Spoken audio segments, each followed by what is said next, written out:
Hi, everybody, and welcome to another week at Beyond the Trailer Park. And joining us, as always, from Pennsylvania, good evening, Beth. Howdy, howdy. And from the wilds of Mississippi, good evening, Miss Megan. Hey, how are y'all doing? Pretty good, pretty good. I know you're a little distracted tonight because your boyfriend is writing his bar exam, right? Yeah, he's taking it because he has to go to Jackson to take it, which is about 3 hours south of us. So he's staying there tonight. He's taking it tomorrow morning and then the next day. Okay, wow. So yeah, it's pretty intense. And then after that, he's going further south in Mississippi to see his family for a little bit. So yeah, I'm alone this week. Good luck to him. Good luck to him. I hope he doesn't have to pray too much. Hopefully not. And joining us from somewhere in America is Robert Stanley. Good evening, Robert. Hey, all the way from Texas. Texas. Oh, wow. Everything's bigger. Yeehaw. Yeah. You should be wearing a 10-gallon hat or something, right? I should be, but that's just a myth. We don't all wear those. Okay, that's good.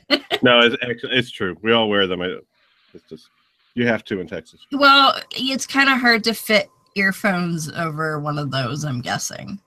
Yeah, unless it's like a built-in headphone. I was going to say hat thing. We could do the podcasters cowboy hat with the built-in earphones. Yeah, that'd be a good idea. That could work. But happy to be here. Thank you. So, just so you know, Morgan is her boyfriend is a nominal Christian. I say nominal because he's pretty rational. So, and I predict that he will probably be joining the dark side, eventually. But this sounds it's inevitable. I think so. When the wife and I got together, we were both Christians, and we were married 5 years or so, and then I went atheist, and within a year she joined the satanic cult of atheism as well. Yes. How long have you guys been together? A little bit over a year now. So were you atheist that whole time? I was the whole time. Okay, so and yet he's been Christian the whole time. So, but I've noticed he's gotten more and more rational, I guess, as time has gone on. So he's slipping. My favorite story was she was watching one of the, I think it was Beyond the Clear. Yeah, Beyond the Clear. Going Clear. She was watching Going Clear, and he walked in and was like, "Wow, man, those Scientologists believe some crazy ass shit." And she just looked at him like, "Really?"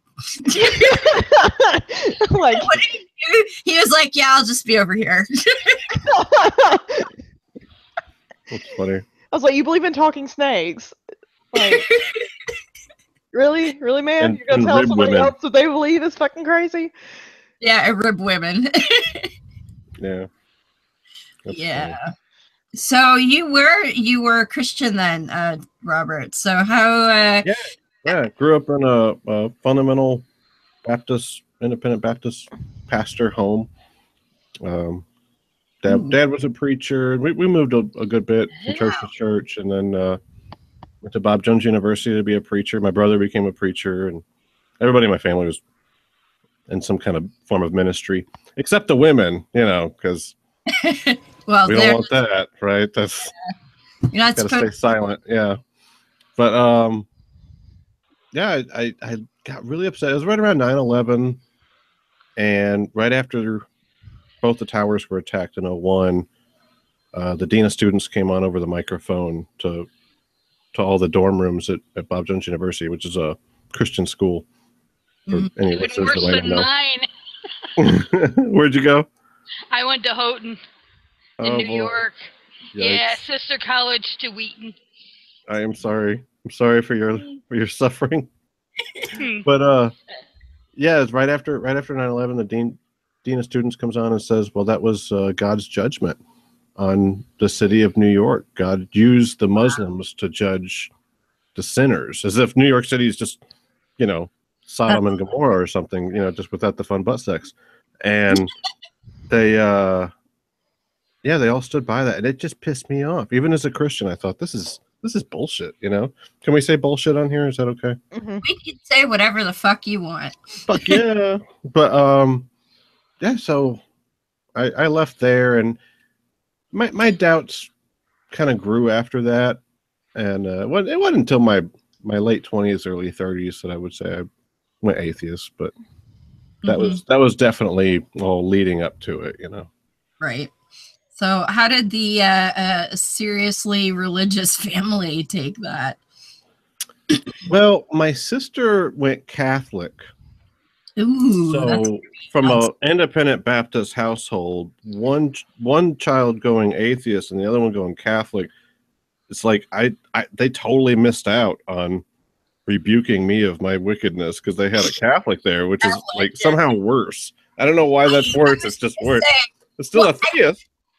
I think it's because the Baptist side and the hardcore Protestant denominations see Catholicism as a bastardization, and it's like, you know, what's worse than not believing anything but taking the real good news and twisting it into something that it's not. I that would be my even though that's where they came from, and that's something I've asked my dad about multiple times since. This, I'm like, well, I mean, you know, Protestantism was protesting Catholicism, so obviously Protestants came from Catholics. He's like, oh no, real Christianity exists. I mean, he's like, who do you think the Catholics were torturing in the Inquisition? I'm like, us. Yeah, and the Jews and Jews and, you know, whatever. Yeah, anybody that could, and he's like, no, they were torturing the real Christians. Oh, I'm like, so where did you guys exist before this? And I can't think of the word off the top of my head, or the name of it off the top of my head, but it starts with a W, and it's not Wiccan, but it's something that sounds kind of like, not Wesleyan or Wiccan, but it's somewhere in between those two. But anyway, there's this whole branch of independent Baptists that believe that they have historical evidence that date all the way back to the point of Christ right up till now. It's just not until, you know, America that they really self-identified or something, or came out of the darkness. But history had them in the light somehow. I don't know. It's nonsense. Yeah, that reminds me of what my boyfriend's mama said, because I remember she looks at me, and I was dragged into church on Easter with them, and they're I forget what kind of Baptist they are, missionary Baptist. So she goes up to me and she says, well, what are you, or whatever? And then I was like, oh, well, I was raised kind of like, because my parents were Southern Baptist, but then my grandmother was more type Episcopalian. So it's basically Catholic without all the guilt and more drinking. But so then I told her that, and then she was like, well, she said the Baptists are the closest ones to God. And it took me everything I had not to laugh in that poor old woman's face. Like, because I was just like, what the fuck? Where did you get that idea? Yeah. The Baptists are closest to God. And the idea that the Catholics were torturing the true Christians, like, come on. The Inquisition was founded because they didn't trust the Jews that they made to convert to Catholicism. And they were the first Christianity. Like, what the hell? Yeah, like, well, who do you think Saint Peter? Like, duh. What makes this really bizarre is, like, we'll talk about theocracies and the dominionist movement, and within the dominionist movement, and basically it's all the denominations, quote, working together. And this is something I've brought up in the past, and is that no, they're really not working together, because at the root of it, they all believe different things. And that's why it's eventually going to schism, because they, you know, you got Phil Donahue from the Catholic League working with, you know, Kevin Swanson, who's a total loon, and all these other, I mean, you got Bob Jones working with it. They don't believe the same shit. Right. And when it comes right down to it, I mean, basically people, you know, the you know, those of the Protestant leaning think Bill Donahue is a total nut job. And it's like that's why the whole theocratic movement in and of itself is going to schism, because I mean, and this right here shows it. I mean, your family went nuts over your sister being Coven Catholic. Yeah, exactly. But it wasn't until after the excitement of her being Catholic left that I asked too many questions. I didn't actually announce myself as an atheist. I just, a lot of questions, and they're like, "Oh, this is uncomfortable. What's going on with you?" And I'm like, "Well, I'm having a lot of doubts." And then that went on for a little while, and then I finally came out, as it were. Right. And at that point, I got a debate phone call from each member of the family, just one. Each one was like, "I'm going to take this guy down." And it was weird. The weirdest one was my mom's phone call, because it's mom, and like, it's one thing, like, if I'm going to talk to my brother, my sister, my dad, or some other relative or old friend from the church or something, that's one thing. But when it's mom, that's like, "I don't want you to go to hell, sweetheart." And I'm like, "I don't want that either, Mom." It's gonna make you feel bad, Yeah, my dad does the same stuff. Yeah, that one was rough, but I still have a really good relationship with everybody, and that's good. They for the most part, my brother didn't really talk to me as much, but he's well, if that's he's more a personality thing. That's the pastor, yeah. So they're gonna be more invested in being right, I'm imagining. I would think so, yeah. But my dad and I, we talk at least once a week, and we to this day we still debate religion. Oh, it's weird. It's weird how, like, we haven't run out of topics. But I'll shoot him there's a lot of bullshit to cover. I was gonna say. Yeah. I'll shoot him a text message about like, "Hey, is this verse in your Bible? Because it's not in most Bibles, but it's in some and not others. How can you claim it to be from inspired by God if not all Bibles have this one?" Something like that. And he'll come back with his explanation, or then he'll shoot me a text message of, I heard Dawkins was a jerk. Explain this one. So we still had fun though. So, but the relationship is still there. That's all that I really care about. Well, yeah, that's definitely important, because so many people that, and this, I don't have kids, but I can't fathom a parent who thinks it's okay to be like, "Well, you don't think exactly like I do. Get the fuck out of my house." Like, I don't understand that mentality. Yeah. Well, my sister got kicked out. Yeah, the boys didn't. There was just 3 of us, but she did something that's a pretty big deal. I don't know if you guys are familiar with it. It's she had sex. So yeah, and it was pretty severe decision on her part. But yeah, and just once, like, for Christ's sake, it wasn't even like a crazy orgy thing. It was just like one. Yeah, there's a double standard. She told my dad, and he kicked her out. He's like, "You're out of here, Jezebel." So. And now I have to wonder, like, if one of you boys had gone and said, "Yo, Dad, I slipped up," and and would he have reacted the same way? No, Jesus will forgive him. Yeah, I don't think he would. I honestly don't think he would. Yeah. I think it's what is it's that whole misogynistic thing. Yeah, like, what is it with the idea that a woman's sexuality is like this, I don't know, glass box sort of thing, and men, "Oh, well, you did it here, who cares, whatever." But I always heard the analogy that it was like if you had already opened a sealed container, fuck. And then but the container is to open it. Use it. Like, you don't want a container you can't open. What the fuck? It's like, you open it for one use. It's a one-use container. I don't know, but they like grandma who keeps her living room wrapped in plastic forever. Oh, those are so tacky. But women had to wear pants I mean, women couldn't wear pants. They had to wear dresses down to the ankles. And you guys ever heard of culottes? Of what? Yes, yes. Oh God, I was forced to wear those things in the 70s. Oh my God, yeah. Well, they kept it going through the 90s in my home. Oh boy. So Morgan, culottes are like, it looks like a dress, but it's actually pants. So like the fabric is actually split in the middle. I've never seen them that long. That must be like an oven. That must be horrible.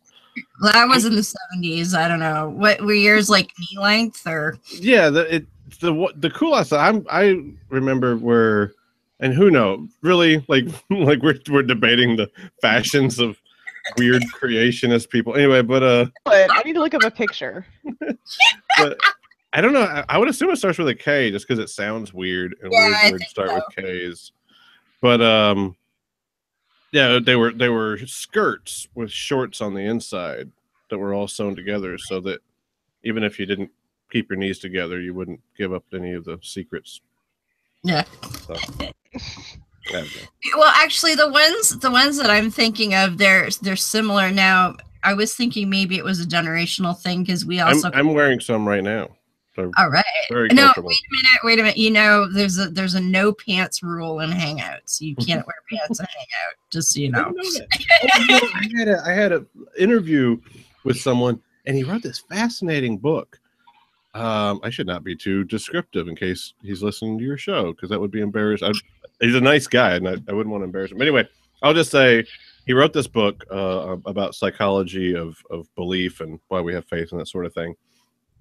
And I really wanted to talk to him. We met on Facebook, and I thought this would be a great interview. This guy's blowing my mind, and we're just bullshitting, you know. So I get him on Skype, and as soon as he pulls up, he doesn't have a shirt on, and it's kind of like, "What's up, bro? How we doing?" Like, we're just real informal. He's like, "You want me to put on a shirt?" I'm like, "Would you? Is that okay?" I mean, you know, why not? Yeah, let's do shirts. And he's like, "All right, I'll put on a shirt." But it was weird. Yeah, I don't know. I don't think. Well, now if another woman got on Skype without a shirt, I might be a little uncomfortable. But a dude without a shirt, I'm like, I guess so. I don't know. But that's just a cultural thing. It really makes no sense. Yeah. Well, and it depends on how you view it. Like, I view being in a hangout with someone like going for coffee. So I will make it like, you know, I'll go brush my hair and put on some makeup and, you know, change out of my pajamas or whatever. And because I prefer to be on camera. I don't know. It's a thing of mine where I prefer to just have my camera on. I'm like, it's there. I should use it. Like, Hangouts is Target and Skype is like Walmart. Yeah.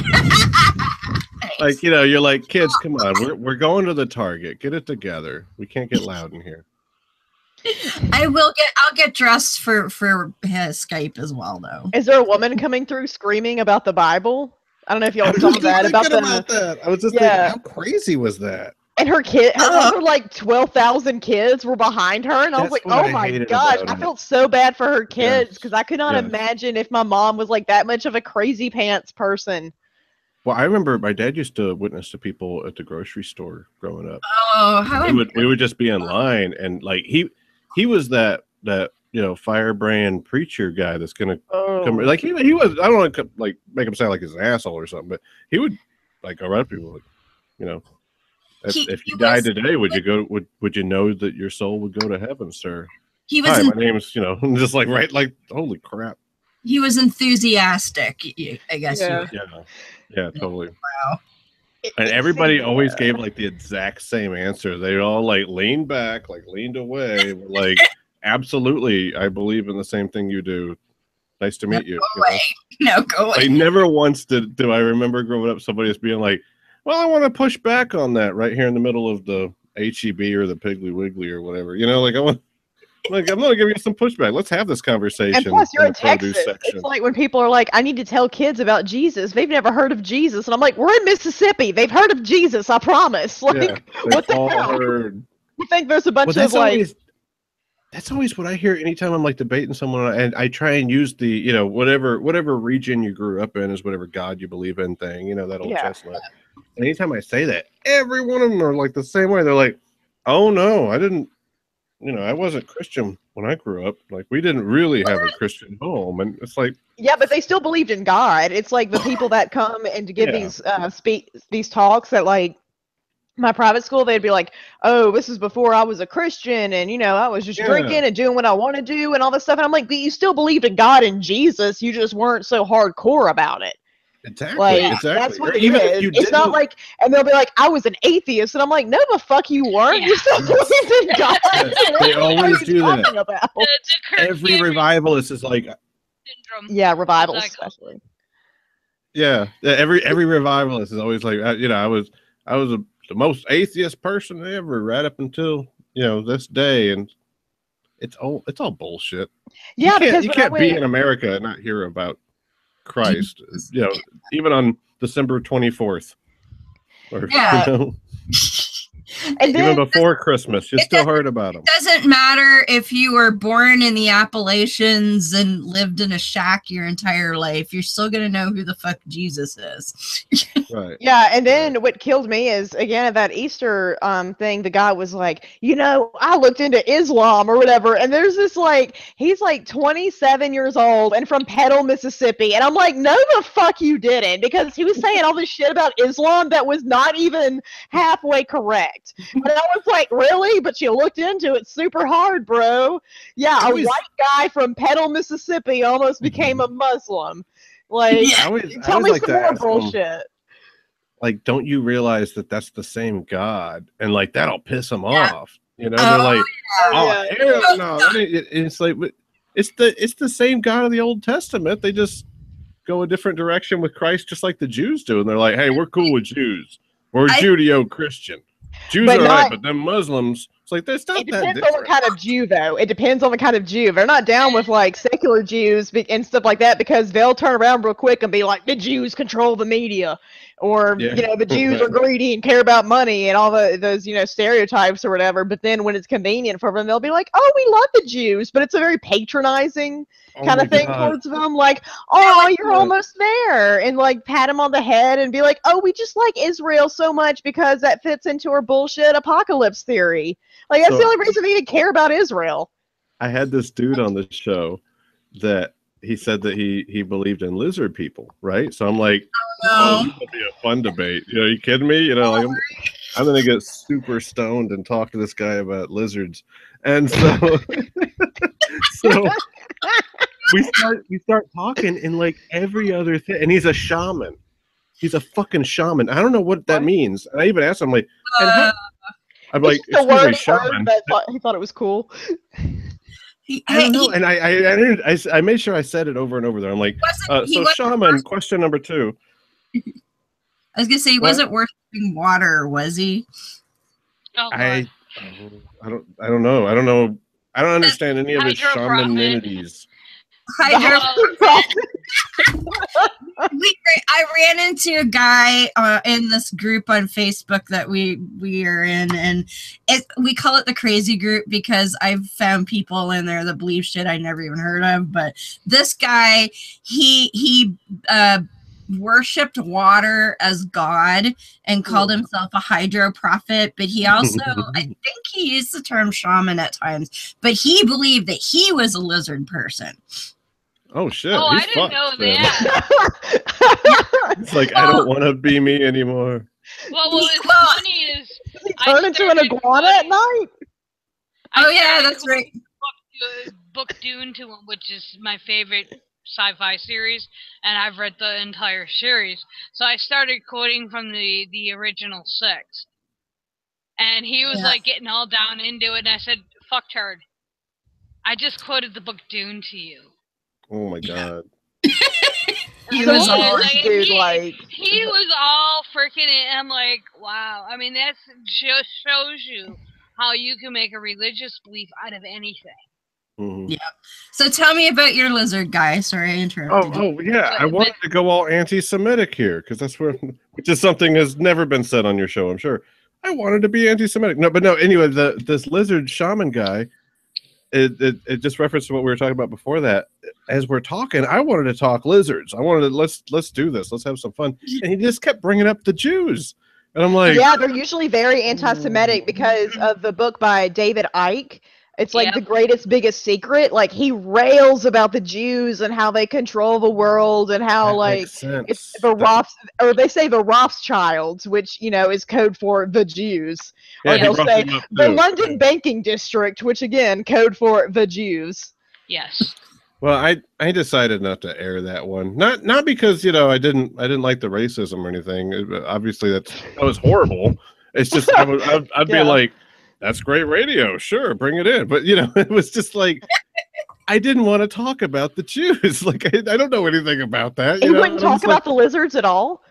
No, and he really that was what it was supposed to be about. But what he really wanted to talk about was the dragons, and I'm like, dragons. Wait, I don't know about this one.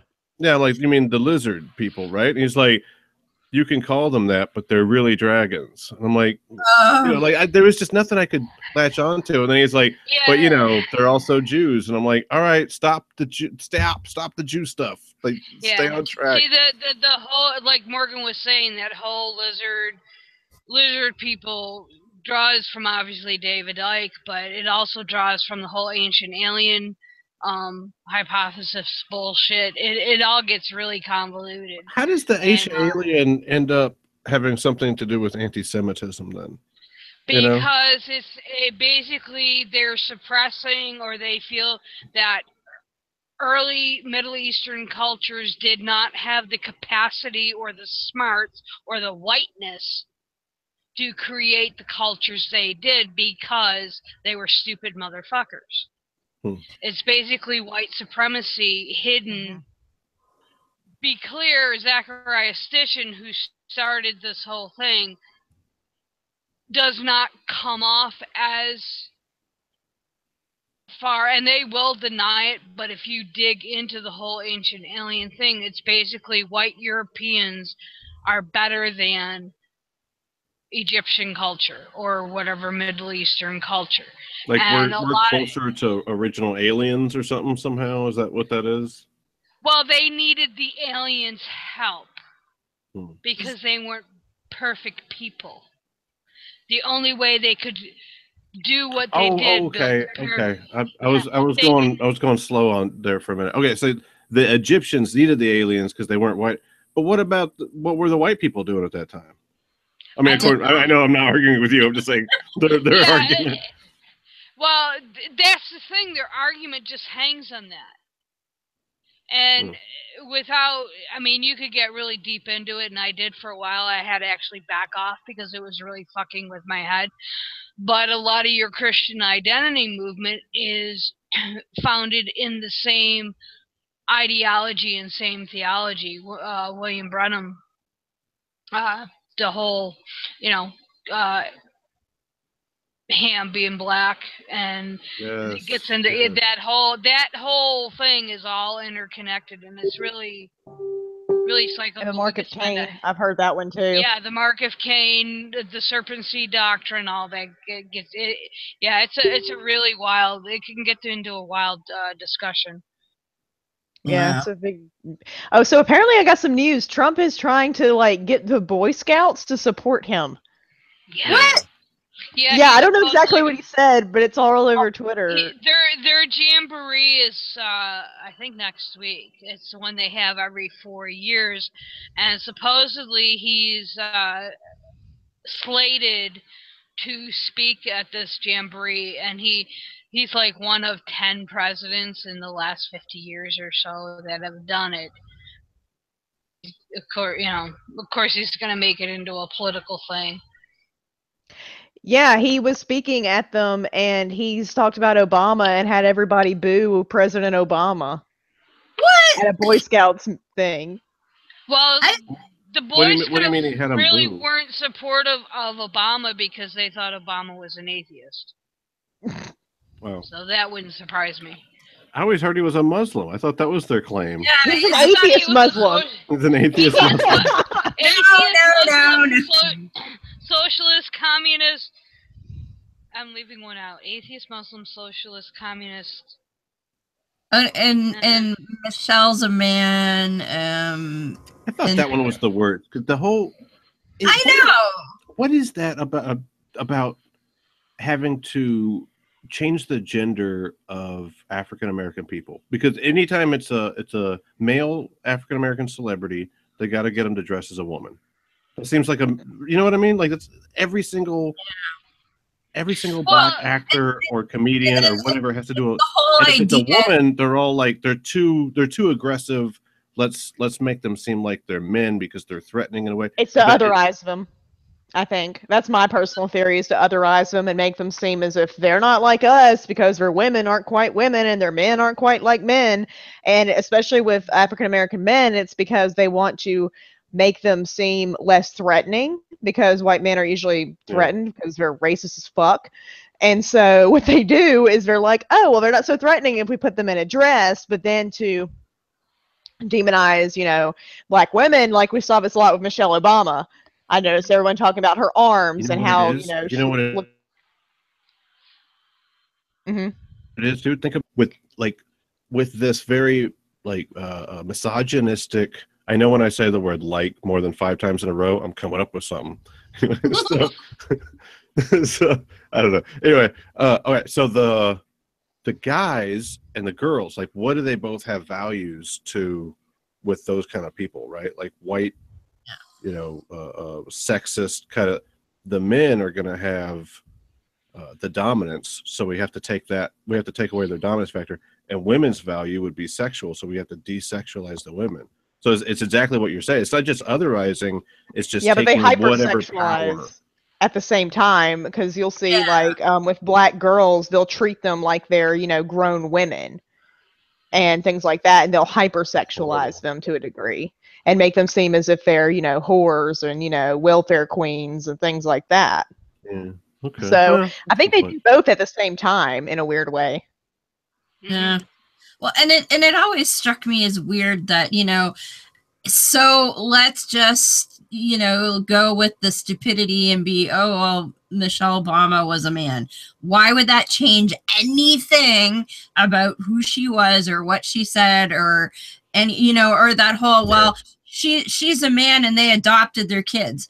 Oh, so every person who's adopted their children are somehow lesser? Is that what you're trying to say? Like, that's what you're trying to say. It's probably a little of that too. Yeah, it is, and yet it's not really an insult when you look at it, you know, objectively, which they can't. But you know, it just seems so stupid to me. Like, well, so and so is really a man. I'm like, yes, so I don't care. Who the fuck cares? What, you know, why is what is in their underwear make any fucking difference? But what's that, Beth? Yeah. I said it doesn't change who they are. No. I mean, who you are is, you know, I mean, the thing that's so annoying about the whole Michelle Obama, Serena and Venus Williams went through the same thing. In fact, they're still going through it. And I know when I ripped apart the whole Michelle is a transgender, that whole thing, I did a blog post on it. It's just like their whole argument was based in Nazi ideology, using the physical characteristics, you know, the measurement of her head, her hands, the whole, oh, if your ring finger is longer than your index finger, guess what? My ring finger is longer than my index finger. Mine are the same. Mine are the same. You know, but they say if you're, you know, the one German ideology back in Nazi Germany was if your ring finger was longer than your finger, and you know, of course they pick on her arms, and it's just like, you know, if I had Michelle Obama's body as far as, you know, figure wise, man, I'd be happier than a clam. Okay, my arms are pretty decent, although the one doesn't work very well. It's like, yeah, I mean, she's a very powerful woman, very smart woman, and they have to knock her down a peg. And that's all, you know, same thing with Serena Williams. They try to knock her down a peg. They did that with Steffi Graf, and she wasn't even black. But she was a phenomenal tennis player, and they tried that bullshit with her. You know, on that topic, what is with all the reference to anytime Trump refers to a woman, it seems like he either brings up her appearance or something about blood. You know what I mean? Like, what is that? Because It's misogyny because he's obsessed with, I remember the deal with Megyn Kelly, when he was like, blood ever where. And I was like, this, a reference to, he was basically like, oh, that bitch must have been on her period. Am I right? Yeah. We were bro? all like, yeah, we know where you mean. Yeah. And he tried to backtrack and people even try to say, disgusting pig. Yeah, and that his supporters try to backtrack that and be like, oh, well, it could have been anywhere he was talking about. And I'm like, really? Y'all are going to pretend y'all are this fucking dense? Well, but yeah, he does that. And then with Mika, when he's talking about he was saying basically, oh, she got a facelift and she was bleeding everywhere. And I was like, first of all, no plastic surgeon would let their patient out of, recovery with their face bleeding everywhere. Like, what the fuck? And then he's saying that because he's like, this old bitch, am I right? Like trying to say, oh, this old bitch had to get a facelift because she's so ugly is basically what he's trying to say. And he always brings up appearance because he's a freaking misogynist. And he says that even when he compliments women, like whenever he talks about Ivanka, he says how beautiful she is. Not that she's smart or accomplished. It's always like, oh, my daughter's so beautiful. But then when he's talking about Rosie O'Donnell or that Hispanic beauty pageant contestant, it's always like, what fat pigs? Am I right, bros? High fives. And wasn't it the French first lady? Was it? Yes. Yep. Wow. What a weird thing to say to another political figure. It's first thing out of your mouth is, what do you say? Something like you got a great figure, something like that. You have a great don't you look, body or something. You look good or something like that. Yeah. Why would you do that? Like, why go that route? Well, that just shows you how shallow and how he is. He's not a smart man. He's dumb as fuck. The way he treats women, I think it shows just how shallow he really is. He doesn't He's overcompensating. Yeah. Beautiful. You're in such good shape. Yeah. Thanks. What an appropriate introduction. Did you hear about the Japanese first lady? She apparently pretended that she didn't speak English to avoid talking to him for like 2 hours because he was complaining about it. He's like, she doesn't speak a lick of English. She can't even say hello. And everybody's like, oh, she can speak English, bro. Yeah, she was at a conference giving a speech in English. Oh my God. She can speak English and you can't speak Japanese, but you're talking shit. Yeah. Here you go. This was a comic that I showed on Holy Crap last weekend. So yeah, nice. That's basically, and for those listening, it's a cartoon. It's got Trump and Melania in Paris, and Trump is looking under Mrs. Macron's dress and saying, she's in such good physical shape. Beautiful. What's with the handshake? I know. I think in some ways it's wishful thinking on his part. Yeah. The handshakes, yeah. That's... you guys... I don't know if you guys know...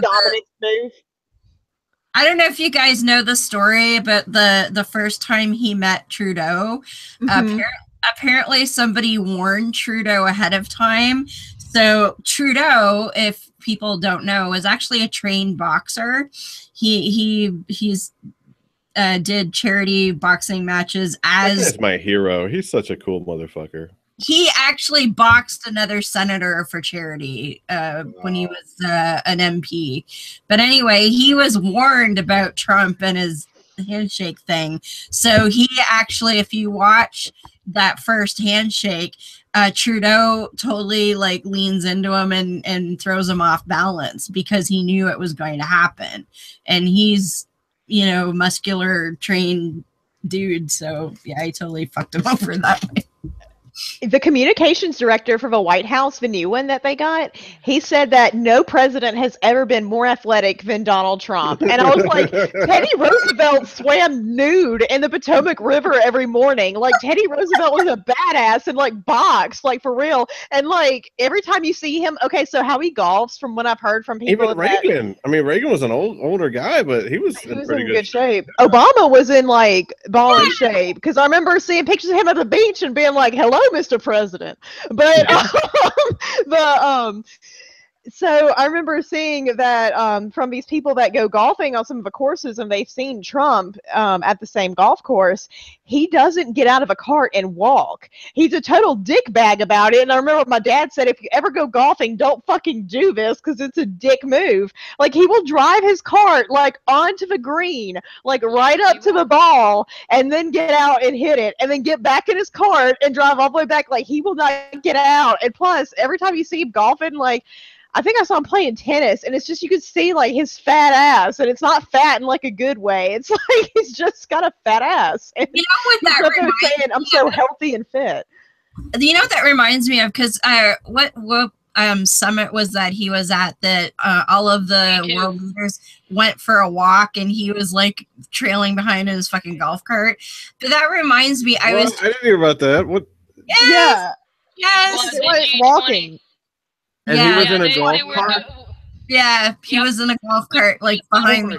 God, how did I miss that one? That's hilarious. But that reminds me, I was just, last night, I was watching some documentaries about ancient Egypt, and they talked about how they carried the pharaohs everywhere because the pharaoh was supposed to be like a god, and it was beneath the pharaoh to touch the ground that mere mortals walked on because it was dirty. So like they carried the fucking pharaoh, and I'm like, just now I was like, shit, that's what that sounds like. It also reminds me of North Korea, where they say like Kim Jong-un like scored all these soccer goals, and like he scores a hole in one every time he hits a golf ball. You know, that's what it reminded me of. And I was like, shit, like people aren't, like, it was something people were laughing at, but I was like, next month we'll probably have to declare he's the greatest athlete in the world and won the World Series all by himself, you know?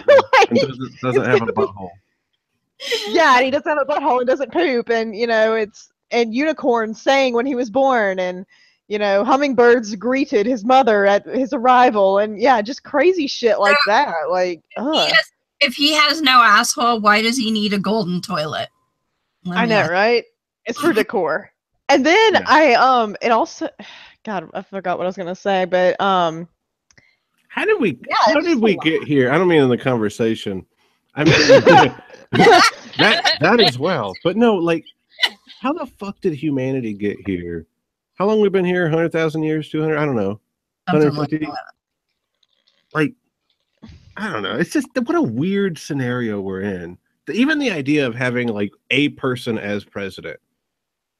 You know, like this person is the real boss of the bosses of the boss. Like, that doesn't even make sense. What a silly premise. From religious thinking, because in history it was, you know, you had a king, but why was that guy the king? Well, because he could show to some satisfaction that God wanted him to be the king, right? So if there was a battle, the belief was, well, God's gonna get the guy he wants to be king to win, so the guy who wins is obviously chosen by God, right? And or if it's through heredity, then it's like, well, you know, this is the family that God wants to be in power, and, you know, so their children are blessed to be kings and whatever. So it's that idea of divine right of kings. And like, if you think about it, people who are running for political office, especially in the United States, they make a big show about how religious they are and how they pray and how they ask God for guidance in their decisions and all that shit. It harkens back to that same kind of mentality that, well, you know, God says that there should be somebody in charge because, you know, which is stupid, because if he's everywhere all the time, why the fuck does he need a human to do anything for him? Like, I don't get that. But anyway, you know, it's like, well, God has to appoint somebody to be, you know, in charge of the other humans, and so we have to pick one, kind of thing. But I think it's one-sided though, because I noticed that with like when all the Republicans were running, I remember Ted Cruz and Carly Fiorina, like basically every Republican except for Trump, ironically, was like, oh, God told me that I'm going to be president, and, you know, trying to get this legitimacy behind them. And now that Trump is president, what you hear Pat Robertson and his old fucking ass say, like, oh, well, you know, if you're against Trump, then you're against God himself. Yeah. And things like that. Now, I never heard that when Obama was president. It was God wants to oppose tyranny and stand up for our values. But all of a sudden now it's, oh, God appointed to be president. But I guarantee you, if Hillary Clinton was president, then they wouldn't be saying that shit. They wouldn't be saying, oh, God picked Hillary Clinton to be president. Now, would you guys, the president. would you guys say that in a way, this was a loss as liberals, but in a way, as far as the secular movement, was the right losing their claim of being the religious right? Because you hit them with that now, and except for like Robertson, a lot of the wackadoodles, but the majority of them say, well, no, Trump's not, the ideal Christian or anything. Well, like, I don't need that anymore. Would you say that we've won some ground in that maybe they've given that foothold up on the right? Well, that's one of the problems I had, and this is what I was saying before the show when you walked in. It's like, oh, did we start? And it's like, if you look at Trump and those that are supporting him, specifically the religious leaders, I'm like totally baffled by how a person could support the ideology and the support President Trump as a person, let alone as our president. I mean, it goes. It's just baffling. Oh, I'm a Christian, but we're going to take all your food stamps and your Medicaid and your Medicare away. Well, you're going to. I mean, I know why, but it's really baffling to see religious leaders be okay with this. I mean, like I said, Michelle Bachmann just came out today saying that, Trump is a godly man. You got Pat Robertson touting glowing shit. Tony Perkins is like, well, is in that camp of if you're against Trump, you're against God and all that bullshit. In some ways, and a poll just came out, I think it was today or late last night, where Clinton won in the elections is now transitioning to supporting Trump. So we're, former, well, say Democratic areas, not strongholds necessarily, but, people that voted for Clinton are now supporting Trump's agenda. And it's just like, seriously? Like, it makes me scared now because, prior I've always been, okay, well, we got 2018 coming up. And nothing, it seems nothing we do, whether it's from a political standpoint or even from a secular, the only good thing from a secular standpoint, it's giving us kind of a rallying cry, so to speak. We all know that our First Amendment rights are under siege, even more so than they were before. But I don't know. It's kind of a scary thing. It's just like, Morgan and I were talking about. It's like, I'm afraid we're going to be stuck with them for 8 years, and we're just. So. I think so. Yeah. And I would much rather have Trump than Mike Pence, because Mike Pence is a theocrat. And he is much more dangerous than Trump because he's not stupid. He's a very smart man. And he has the backing of all the religious leaders. I think does on the surface, but I think eventually they're going to get to a point where they're going to hopefully draw the line. But we're not. I think that it's with this. I've been reading a book by, I think it's Kevin Crofts, called One Nation Under God, and it's going through, and I know a degree of this, but he goes into more detail than I've ever really examined before, about how basically Christianity and capitalism over time have become intertwined. Yes.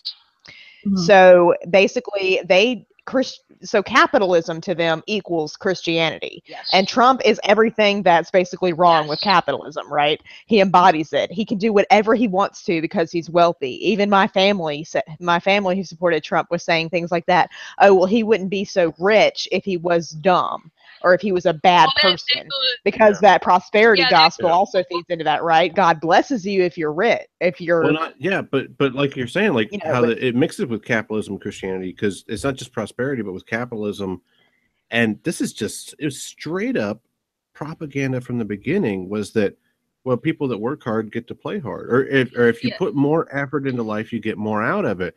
And that's what Mo Brooks said a month ago. Complete bullshit way of looking at the rich are defined by they put more effort in and the poor didn't. And I always ask people, like, anytime, coworkers, I don't know, coworkers are like, well, work smarter, not harder. And I'm like, but don't you know a lot of smart old poor dudes? They're like, well, yeah.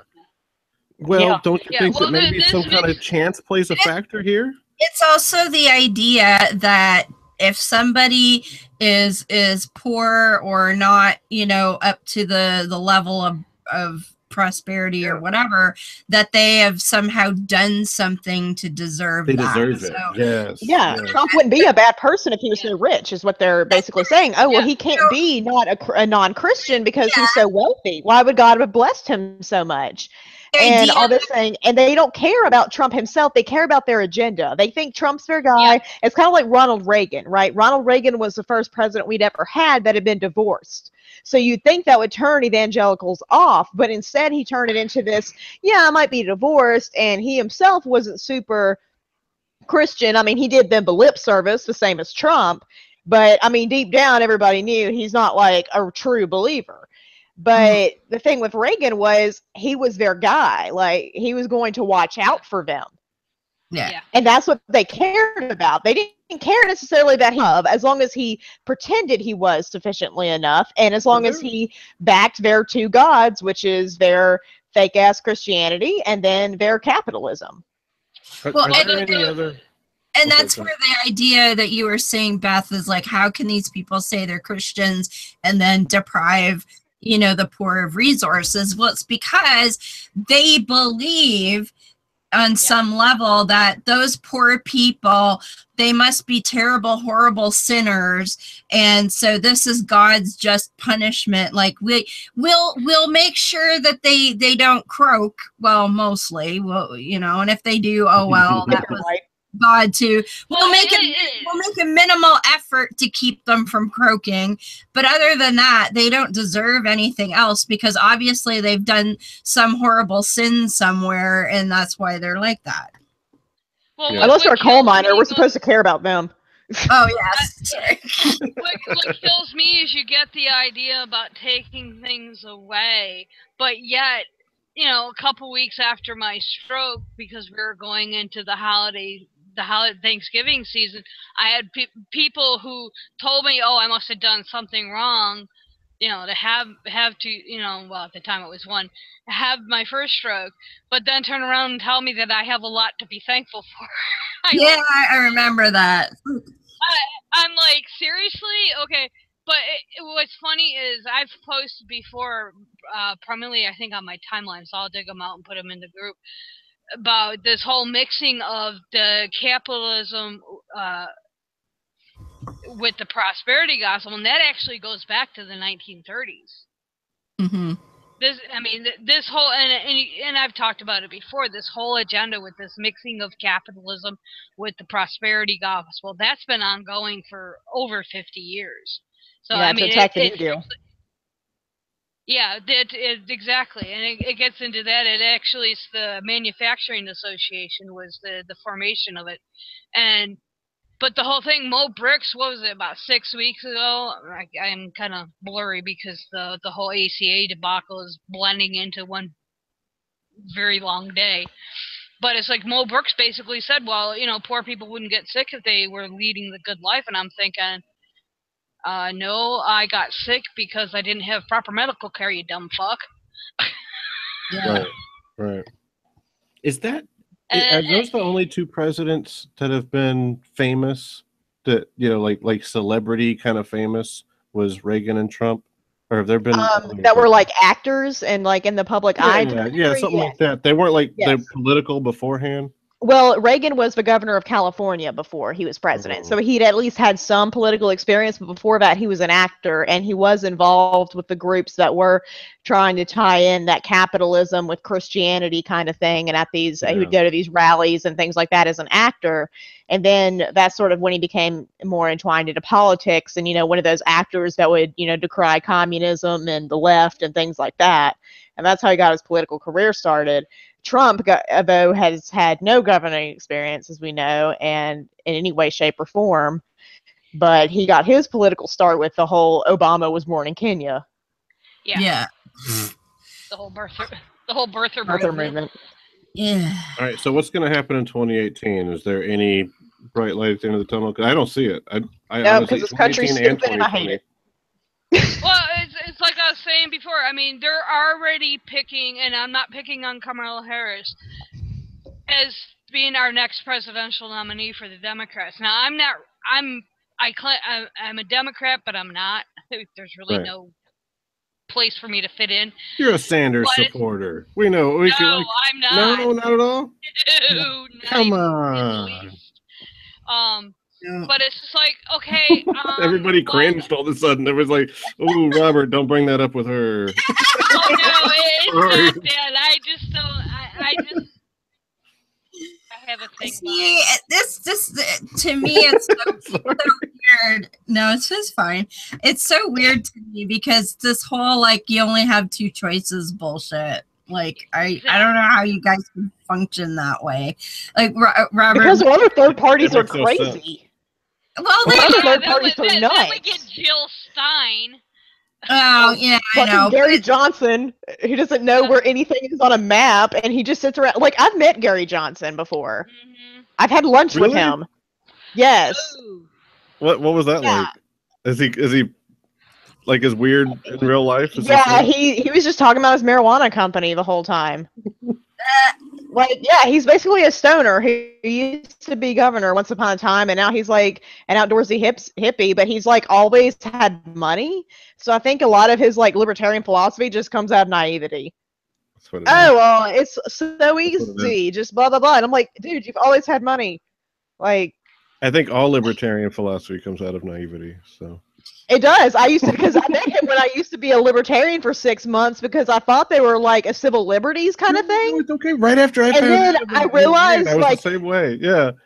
Like for a second, I was like, this is genius. And then I started reading and I'm like, this is bullshit. You know? So, yeah, that's what happened. Like, it got to the point where because there's so few women involved in it for obvious reasons, because they fucking hate women, like they paid for me to go to Vegas, and then 2 weeks later, I left the party. Wow. Because I was gonna wait a little bit longer and sort of ease my way into it, but then like the state leadership really pissed me off, so I just came out there with a flamethrower, like, "Fuck y'all, I'm a Democrat. I'm a social democrat." They were all like, "What?" They hate women with libertarian groups. They're very misogynistic. Yeah, like there has been multiple married men in the leadership of the Libertarian Party who've tried to like fuck me or say things like, "Oh, you're so pretty. Like you would do so well with the donors, if you know what I mean." Oh my god. What the fuck? Yeah, like it's a bunch of like not all of them are like that, but there's a good degree of there's a reason there's not many women or people of color in the party. Like right. Because the libertarians are fucking stupid and it's all clearly bullshit. Like, yeah. And then like when I was at those conferences in Vegas and was listening to the bullshit they believed, I was like, oh, fuck no. How did I end up here? Like, where am I?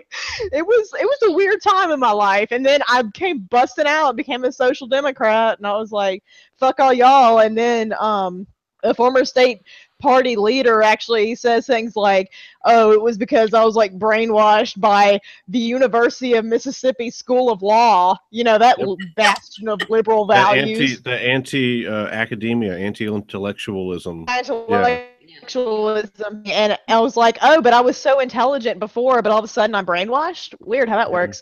And then they said that, you know, I was also brainwashed by Black Lives Matter and all this other stuff, and you know, just your typical bullshit. And I remember I was told by Christians that I had known before I went to colleges. They would say, "Oh yeah, you know, you went to college and became an atheist." And I'm like, "Wait, no, that's not how." I'm like, "Well, sort of, but not really." You know, they're like, "Yeah, that's the first thing you went wrong is they just told you all this stuff." I'm like, they made me read.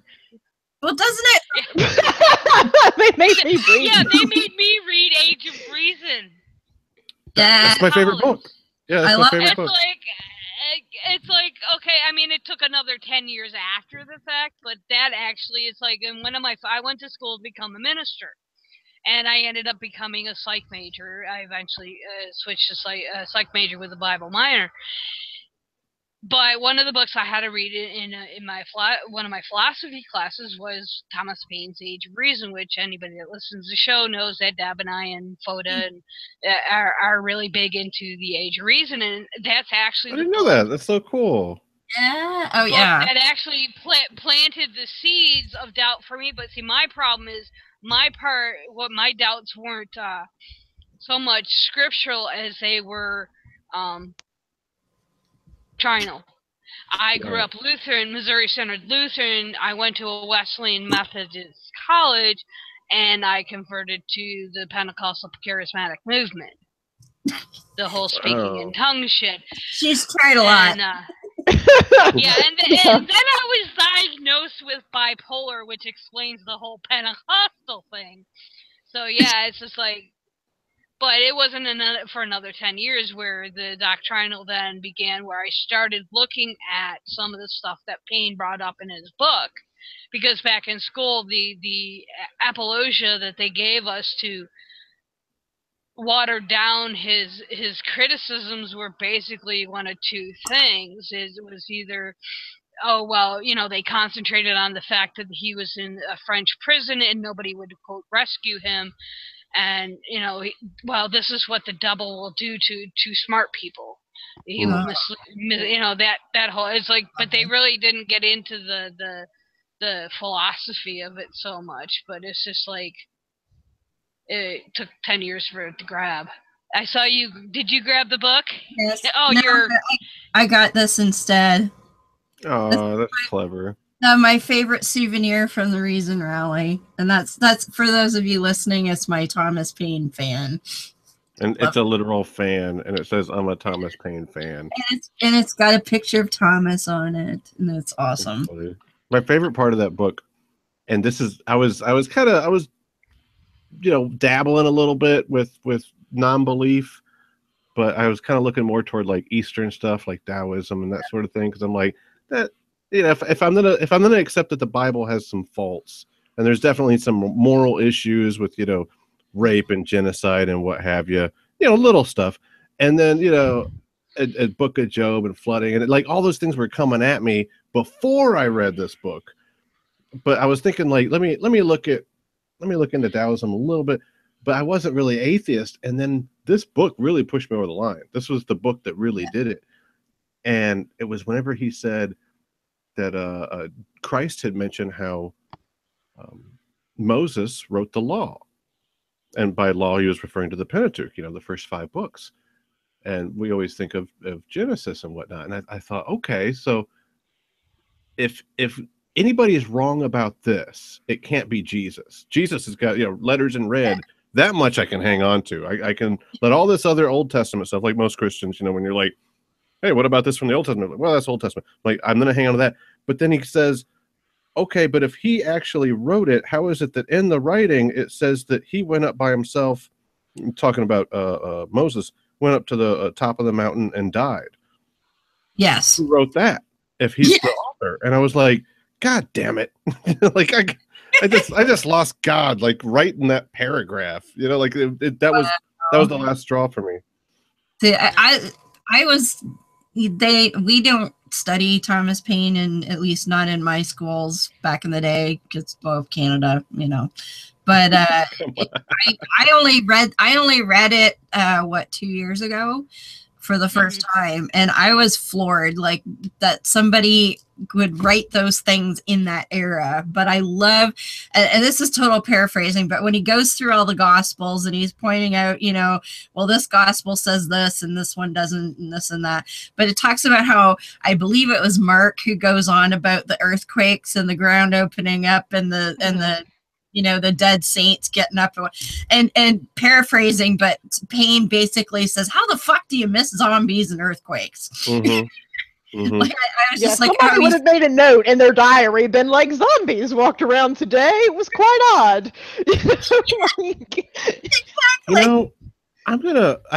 I've got a debate coming up with our oh, his name escapes me. Not Ken Ham, but Is it Locke? Hovind? Yes, thank you, Kent Hovind. Next week, and I'm really? gonna ask him about the fucking Best space zombies right now. All right, now I'm curious because I'm a member of the Great Debate community on YouTube, and Steve, who's one of the main, well, he didn't really found it, but does a lot of stuff, and he's been organizing weekly debates with different members with Ken Ham. So that's interesting. Ham or Hovind? Hovind, sorry. Oh, okay. Yeah. So Hovind, okay. So I thought I was special. He's coming at us then. He's hitting us on all fronts. What Kent Hovind is doing is trying to get his relevancy back. Yeah, he's trying to re-legitimize himself.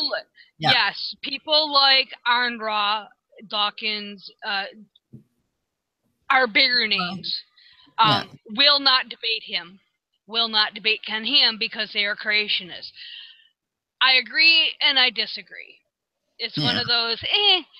Kent Hovind is doing it to gain legitimacy, to give himself a name.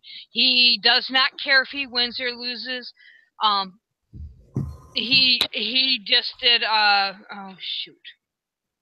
Bill Ludwig, I think was last week. Yeah. And he was on his I was in one. I didn't watch the debate, but I saw Hovind's response. Well, I totally, dominated him. He couldn't answer that. Speaking of Bill. And it's just like, even people in his own groups, there's a couple of Kent Hovind Facebook groups that I'm a member of. I probably should not announce it because I'm in there secretly. I'm just watching. I don't comment. But they're not watching this, so we're safe. Yeah, they're not watching this. Hopefully. But it's actually for research purposes, if I can use that term. But he's like... People in his own group are like, he got destroyed. Yeah. Well, it's funny. His arguments are basically a rehash of his early video series that he lost the rights to his son Eric, and I think he does have the rights back to him now. But he has nothing to. Well, W and I talk about this. There's nothing new in apologetics. All he's trying to do is he thinks he's going to hit it big with one of you guys. Now, it's like, and he talks it up. It's really pathetic when your own followers. You think I shouldn't do it? Oh no, I've been wondering because everybody I've talked to, Dillahunty said not to, Bogosian said not to, Shermer said not to. Shermer did. What's his name? Their point is this: who's the secular sexuality guy? Oh, Daryl Ray. Daryl Ray. He said, Robert, don't legitimize this guy. And I'm like, I can't legitimize anybody. I'm not that important. He's like, just don't do it. Just don't give in. If by chance you were to slip up, he gets a point. He's going to maximize that point. He does not care, and this is no slight to you, that you're not Matt Dillahunty. Right. No. Part of the reason why Dillahunty and them do not want to give him or Ken Ham a platform to make him look legitimate. See, I'm debating legitimate scientists. That's why I was like, I had really huge mixed feelings, and a lot of people did, concerning the Ham-Nye debate. Yeah. Because they were afraid that Bill Nye would give Kent Ham legitimacy in his argument. It's the same thing. We're facing the same thing in the anti-vax community. Do you debate an anti-vaxxer? Or don't you? And I think what it comes down to, if you got good, solid information that you can get out to the audience, that's who you're targeting. You're never going to change Kent Hovind's mind, ever. Right. Hell could freeze over before Hovind and Ham are going to change their mind. And both Ham more so than Hovind has too much writing on the whole, and he even says this in a piece he wrote for AIG. It comes down to maintaining that authority. So the trick is, my strategy should be say something that there's no way he could publicize no matter what, like get really, really gay with him. Yeah. You know, like the whole time, just keep hitting on him, just being like, you know. If he makes a point, say, I yes, can't think of a queen. good gay thing to say that can't help it, but yeah, just the whole time, just keep throwing out like lots of dick comments. Well, you balls. can't. Well, Apparently, you can't can. swear. Apparently, you can't swear. That's one of the. That's what Steve said. One of his conditions is like for doing that you can't use foul I'm language. fucked then, yeah. Yeah. Well, I told mean, him. the only thing I would suggest is think about your audience. You know he's not going to change your mind, and you're not going to change him. So go for the people on the fence. Yeah. Go for information that Right. people might not be aware of. That, you know, hey, yeah, the Bible says this, but science, you know, my biggest one that I had gotten into with Hove and Christ, I think he was still in prison. He was still communicating in some way, and he was it was his anti-vax bullshit, and he was talking about Is he how anti-vax? God. Yeah, he married. He just married a prominent they're- anti-vaxxer. Allegedly, they're separated, but that's rumor. I don't. Already? Yeah, they're. Well, it comes down to that his Looney Tune-ness is probably a little bit too crazy for the anti-vax community, if that's possible. Wow.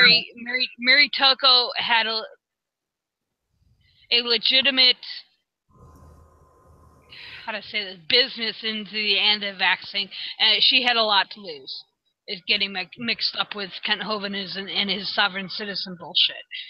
But yeah, he was basically saying how God, you know, that we don't need medicine, basically, and it's like as he's wearing his glasses. Yeah.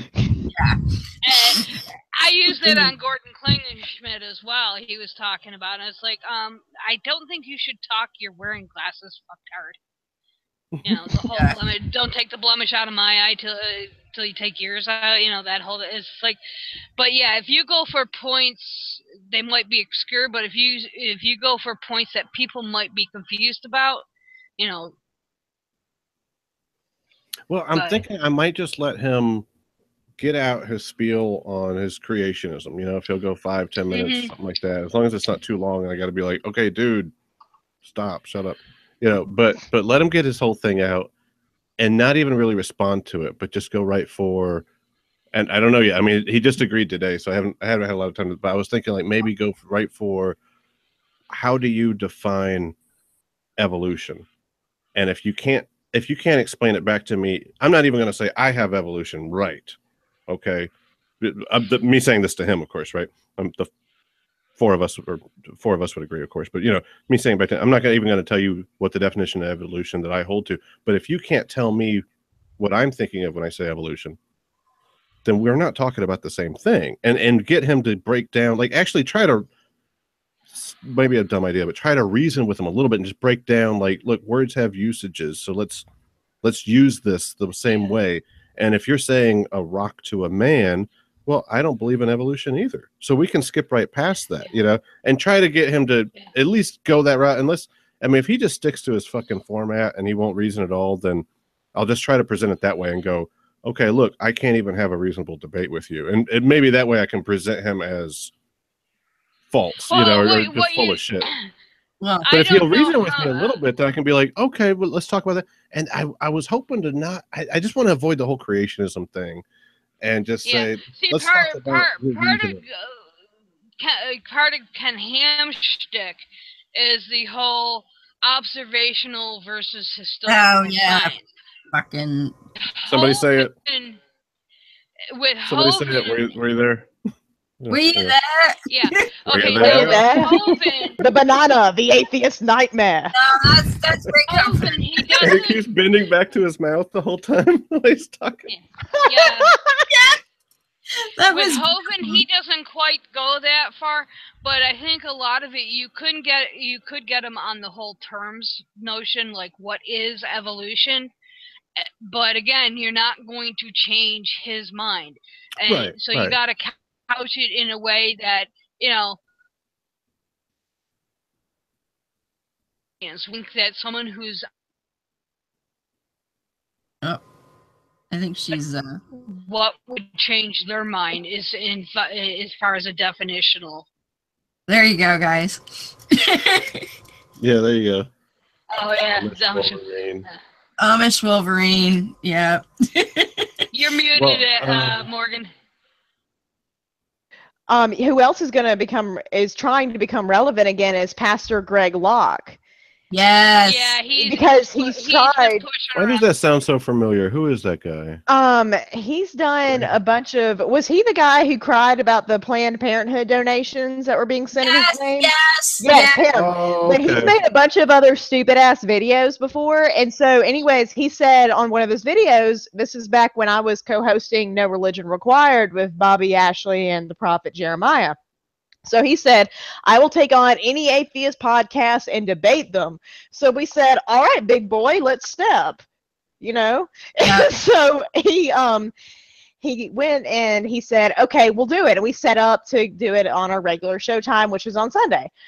And all of a sudden I think it was really close to when we were recording. I think it was even like 2 hours before or something crazy like that. And he was like, hey, something came up. Or not even him. It was the secretary that said, hey, he needs to reschedule. And then, so we said, okay, we'll do with this other date. And then we finalized it. And he said, for sure, this will work.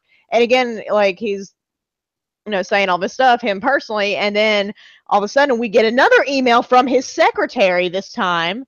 Again, like, who also said we can't do the debate the last time. So the secretary says again, hey, this isn't going to work, and then canceled the entire thing. Yeah. And said, because we said, hey, well, can you reschedule? We'll be willing to work with you, all this stuff, because we record every Sunday, and we can, pencil you in. And he was like, oh, well, I can't do it now. Bobby was gonna do it on a different day even, because he's like, okay, you're a pastor, it's Sunday, okay, you got shit to do on Sunday. He was gonna pre-record it on a different fucking day to Locke's, satisfaction, and they because we all had to work around Locke's schedule, because I had to, I think, miss some party thing I was supposed to go to or something like that, and I was like, oh, but I'll do this and then I'll go there later, and then he was just like, oh, well, fuck you guys, and now he said on Twitter again, he tagged the podcast, the No Religion Required Twitter handle in it, and said, at No Religion Required, at some other podcasters, saying, I want to debate you. And I was just like, LMAO, crying emoji. Because I know he's not serious, and he's just trying to become relevant again, because after his Planned Parenthood meltdown, he's a joke now and considered irrelevant by even the other Christians. And so I'm just like, fuck you, man. We gave you a chance 2 times and you chickened out, because he gave zero explanation for why he couldn't do it either time. And it's because he's an idiot.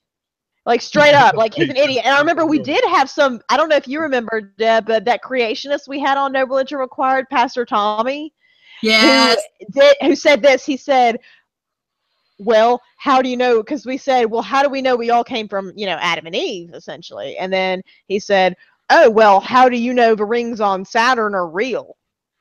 Yep. And we were like, what the fuck? I'm sorry, what? And then we got him to even admit that was a bad deflection. Mm-hmm. And he was just he didn't know how to answer the question, so he switched it and tried to make it on us. And I was like, because I've seen them. I have observed them with a telescope, and I have seen pictures from NASA. What the fuck is wrong with you? But yeah, so it's just I think that's becoming a thing. These people are trying to, especially in the age of Trump, I think they're trying to all vie for who's going to be the next, Pat Robertson or Billy Graham. I think it goes back to a point that Robert was making is, and it's something we've talked about before, is the death throes of the religious right. Yes. Is that they're being louder, and now they have the opportunity with the orange man in charge to become relevant again. Or they think they and to create as much to borrow my saying, havoc and chaos as they can. And in the meantime, a lot of people are going to get hurt. Yeah. I mean, Whether it's through, abolishing the health care, cutting of SNAP, our military, the individuals in the military, they're getting fucked over. I mean, our seniors are getting fucked over. I mean, I think it's their death throes, and like I think you're going to say is people like Locke. Hovind is kind of a hard one to throw in there because he's got his whole sovereign citizen bullshit mixed in there. But Kent Ham, the whole authority, they're just grasping at straws. Yeah. Oh, by the way, I gotta say, Ken Ham, he fucked up royally this week twice. Well, the first thing he did actually months ago weeks ago in June. I don't know if you heard this, Robert, but Ark Encounter, the business. Oh, yeah, I heard about it. That was... Yeah. Away with that one, though, didn't he? No. Oh, no. Go ahead. So Ark Encounter was a for-profit organization. That's the only way they could get all the tax breaks, because they were saying, we are a for-profit business. We're going to come in. We're going to generate revenue for the county, blah, blah, blah. That's why they got the tax break. And then the controversy was, as a for-profit, he couldn't legally say you must be a Christian and believe XYZ to get a job here. But they managed to skirt that somehow. But now the county was coming in and saying, look, we need to generate more revenue in the county for things like police and fire and infrastructure. So we're going to levy a 50-cent per ticket tax on your business to help pay for this. Not just our park, though, all theme parks. All theme parks. I don't know if there are any others in the area, but they were, everybody. And of course, they figured out it was going to cost them roughly $700,000 a year. And Ken Ham and company went, fuck that. So they sold the Ark Encounter property from Ark Encounter, the company, to another subsidiary of Answers in Genesis, which is a not-for-profit. And then they came out and said, well, now the property is owned by a not-for-profit. It's a ministry. Therefore, you can't charge us the safety tax that you wanted to charge us because we're a ministry now. But what he didn't factor into this, apparently, because the tax incentives that he got for Ark Encounter being a for-profit, they didn't just hand him $18 million. He was to get $18 million in rebates over the next 10 years. But he's not a for-profit entity anymore. He's now a, quote, ministry. So and the tax would have been $700,000 total if they would have done a 50-cent per ticket charge. So he basically, to not get out of paying for $700,000, gave up $18 million in tax credits. But some news came out today, actually while we were recording, that they sold it back. The nonprofit sold it back to the Ark Encounter for profit for $10. Oh, for fuck's sake. Just so you know, they had a 28-day window to do that. And but the letter, so the county, the part of the county that's in charge of like tourism and attractions and whatever, they already sent a letter to Ark Encounter saying, we know that this is no longer owned by a for-profit. It's clearly stated that you no longer qualify for tax incentive as of June 28th. That's why they sold it back to the for-profit, so they could get back the rebates. But I understand. They had 28 days to do that. There was a stipulation, I don't think it was unwritten, that they had the 28 days that they could sell it back and then requalify for that 18.5. Bullshit. They should just be like, you sold it, fuck you, that's it, you're done. But the other... Well, they could theoretically still do that, but it would probably cost them more in legal fees to do so. And that's why there was like, I can't remember the case where instead of going ahead, they took the fine because the fine was actually cheaper than what it would eventually turn out to be cost-wise. So sometimes the lawyers have to balance, well, is it going to cost us more to defend this than it is to pay the fine? So, yeah, they did have that stipulation of 30 days to change it back. Well, the other thing that he did that I think was even better. As I mean, you know, fucking over the county, that's not cool. And very Christian, Ken, like very, very Christian there. But the other thing I loved, I don't know if you heard about this, you probably did, Robert, but he has now bathed the ark in rainbow swans. In an attempt to back the rainbow. Take back the rainbow to God. And I'm like, no, now you've created an endless stream of big gay Ken's big gay boat ride memes. Big gay boat ride. A big gay nightclub. What's even funnier is it's not a accurate depiction of the rainbow. Right. Either. It's not, we know it as Roy G. Biv. It's not Roy G. Biv. The colors are really modeled. It's just, people were picking on the fact that it's not even technically the rainbow, what he has displayed. It's a pride flag. It's a giant fucking pride flag on the ark, and I fucking love it. And I'm like, I know. I was like, let's go start a nightclub there when it inevitably crashes and burns. Let's buy it and make it into a huge, like, LGBTQ-friendly nightclub, and everybody can dance and drink and have debauchery in his big gay boat. I was just curious one day, and I saw that it said Ken Ham is live on my Facebook feed one day. And I'm just going to see what it is, you know. And he was talking about how we need to take the rainbow back, and he says, you know, it's funny that they'll have rainbows for the homosexual community on here, but why don't they have a cross? Why isn't there a cross emoji for the And then like all his followers just start posting cross emojis on there, like, yeah, they've had this for a while, kid. The whole time he's like, well, it seems we're getting a lot of cross emojis right now. Okay, so that is a thing. We already had that. Okay, that's fine. I was like, oh man, I'm right. Well, I think we were talking about the React button because they did they released the Pride React button. Yeah, something like that. It wasn't even automatic. You had to go like a specific page to go get it. It wasn't like all the other emojis, like during Halloween, they'll automatically change over. During Mother's Day, they'll automatically add the little flower thankful emoji or whatever. But it's for the Facebook Reacts. But you had to go out of your way to like specifically like a certain page on Facebook to get the Pride reaction. And they started flipping their shit about it and being like, oh, well, you need a cross one. And I was like, oh, let's just have one for all the religions then. Let's have a little crescent for Muslims and like a little like science thing for atheists. And let's just make this like batshit crazy. Like, God damn it, we can't have anything nice in this country and it's garbage.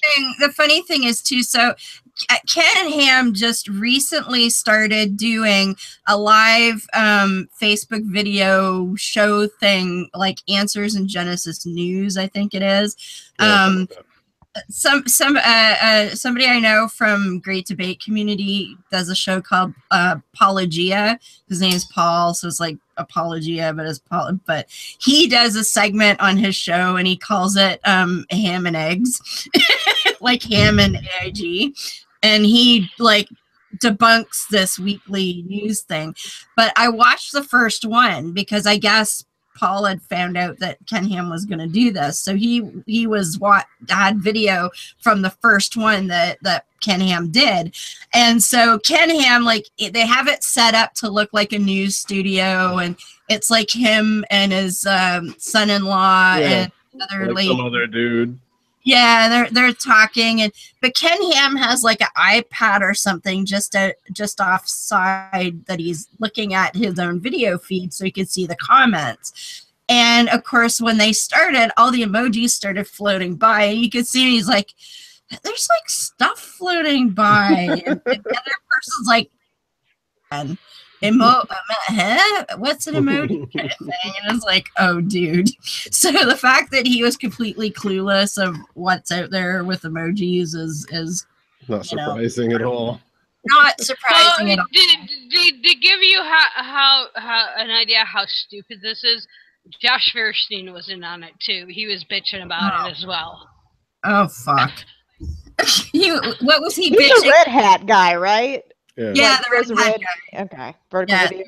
Yeah. Not anymore. Like Yeah, now he wears a tie or something. I don't know. Has he? The thing is, has he learned to turn his fucking phone sideways yet? That's what I want to know. I still want to know if he's gotten that special red eye camera to make all his fancy dancy videos. Yeah, I was wondering about that. Yeah, I mean, you know, where's all that? What was it, 65K he allegedly raised to, or did he go out and buy another faux watch? Yeah. That's what I'd like to know. That He's like Tucker Carlson. Oh, Tucker Carlson. Oh, he's the worst. Just saying, like his dress change thing is like Tucker Carlson. Like Tucker's now like he's not doing the bow tie. He's all more serious and like just like how Feuerstein lost the hat, and it's just this. You know, we're getting real now. I don't care if you're wearing a fucking Armani tuxedo.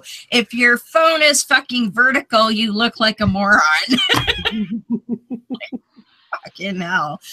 I mean, like I'm a BlackBerry user, and my previous BlackBerry, one thing I loved about it, it didn't matter how you held the phone. It didn't do the vertical video thing, which was great. But now I have a new one that's an Android BlackBerry. And the very first time because I'm used to not needing to care which way I'm holding the phone, right? So the first time I shot a video, luckily I wasn't doing it live or anything. And I was like, oh, fuck, it's vertical video. And it's like, never again. Like once, and I turn my phone now because that looks dumb. But anyway, so because we've totally digressed, but Robert, tell us a little bit more about your show because we have 25 minutes left. I told you we were organic, man. So I'm the same way. It's been fun. Yeah.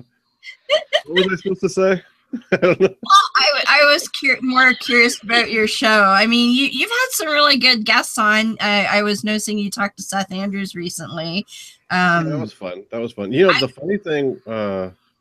funny thing with Seth is I love his show, and he always talks about his little dog, you know, on his show. Yes. What's his name? I can't think of his name. It's a rat dog or something like that. But anyway, yeah. And so he and I went on and on. Like that conversation was supposed to be a lot longer, but the audio had messed up the whole time we were talking about dogs. So I lost most of that interview, but it was a fun one. That sucks. I got to meet Seth recently. There was a big conference in Toronto, and I got to meet him and hang out with. Like I've known who he is for quite a while. I've listened to the odd show here and there.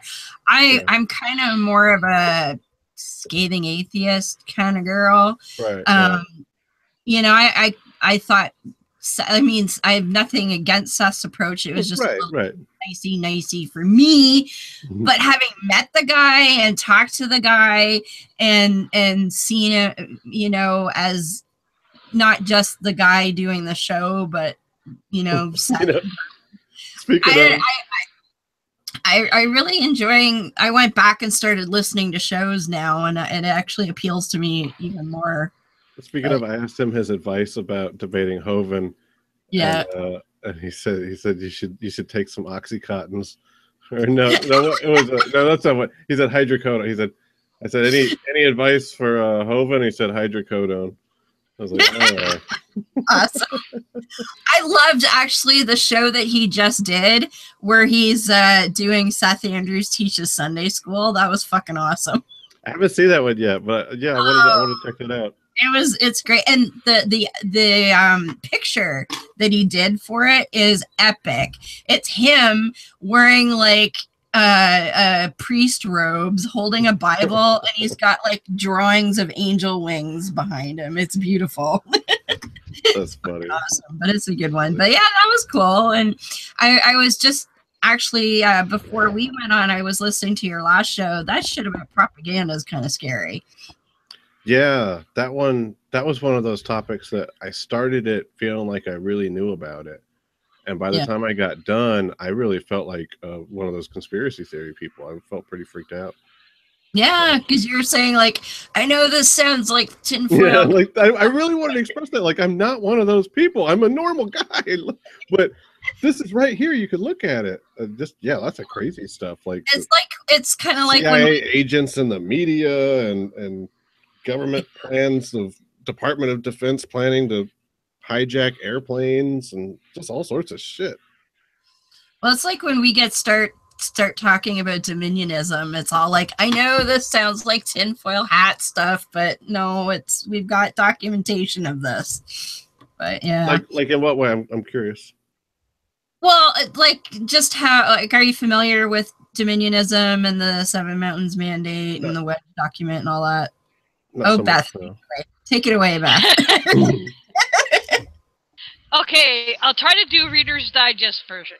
There are some on the right that say dominionism doesn't exist and it's a figment of our imagining. There are books, Gary North, not the Gary North from Iran Contra, who actually have books where he has written his ideology is to take over the church and Seven Mountains and all this other bullshit. We actually have their own words stating that, you know, this is real. Let's start with what the Seven Mountains are in the Wedge document, because I don't think. Okay, so Seven Mountains Mandate, for those that don't know, is basically the theocrats, the dominionists, believe that they should take over the 7 pillars or mountains of society, i.e. government, education, arts and media. I'm missing a few, but generally what we consider. So basically, if you remember a good example of this, although just a small version, when all the Noah films came out 3 years ago. Yeah. That was the Reich's attempt to take over that. And all of the Gods Not Deads. And all of your Gods Not Dead movies. The rise in Ancient Aliens, one of the things that kind of fell in my lap when I was... Wait. Yeah. Just to help me understand, I'm sure you're... I know you guys are way ahead of me, and the listeners probably are as well, but just being selfish and questioning here. No, please. Are you saying that the propaganda religious movies like God's Not Dead and all that BS, that's actually like being controlled by some kind of organized system that's not just like, you know, obviously Christians are evangelical in nature, so of course they're doing it. You're saying this is almost like some kind of weird Illuminati-like thing. Yeah. Well, yeah, basically the roots of dominionism can be found, the modern version, with the Christian Manifesto by Francis Schaeffer back in the 1980s. Oh, Schaeffer. We saw the we saw the rise of it with Ronald Reagan. If you want to go back a few years, Phyllis Schlafly, the rise of her organizations, the reactions to Roe v. Wade, as well as Bob Jones's University's reaction to the segregation case. That's actually, a lot of your modern pundits will tie it into that. Some also tie it into the Roe v. Wade. That's the modern incantation. But it goes even further back to the 1950s with Rushdoony's Reconstructionism. Okay, you can also take it even further back if you want to really blow your mind into the whole manufacturing association, which Morgan brought up, and the whole capitalist merging of what we know as now as the prosperity gospel. Well, just one quick question though, and I'm not trying to be like a former skeptic here. I'm just trying to. How would you know the difference between whether or not it was just typical Christian evangelicalism, and they're all evangelical, and it being some kind of hidden organized because of the Wedge document, which basically lays out their plan. The what document?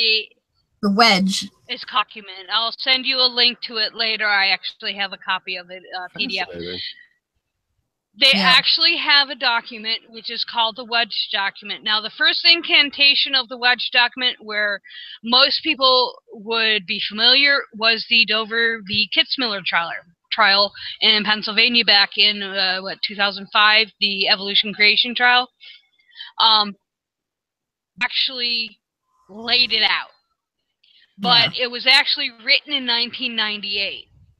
And it was in precursors to that go back another 10 or so years. But they actually have a document that lays out their plan.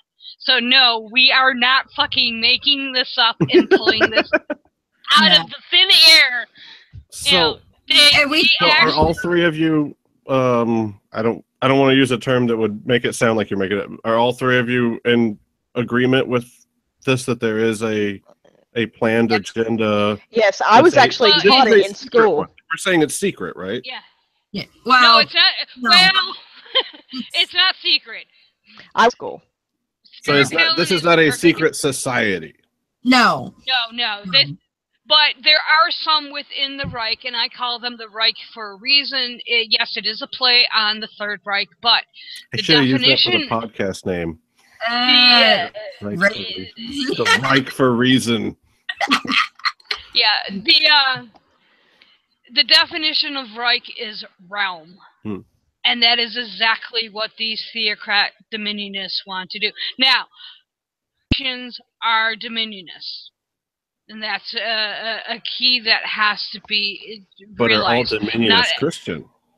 Yeah. All dominionists are what they define as Christian. Now, we can banter, we can do the no true Scotsman fallacy, what's a Christian, what's not. No. Just curious. No, I'm just saying that if they claim Christianity, they're a Christian. That's how I've always looked at it, especially since I went to the dark side. If someone says they're a Christian, well, they're a Christian. But I was raised with, it might not be what you were raised. But yeah, not all Christians are dominionists, but all dominionists are Christians, and I'm borrowing that from Leah Burton, who was one of the first writers on the movement. She used to have a website called God's Own Party, but Frederick Clarkson, PIR on it, Jeff Sherlock, the family. This is not such a good answer to that. I was just asking it to sound clever. Yeah. I had no follow-up whatsoever. I'm just like, but what do you say to this? I had nothing. Yeah. Sadly, these guys have heard me rant. What happened is, years ago, well, going almost 10 years now, although I was an atheist, I got mixed up into paranormal. Which led me to Genesis 6, the Genesis 6 giants and the Nephilim. And what happened is, as I started to dig into the Nephilim bullshit, this dominionist crap kept popping up.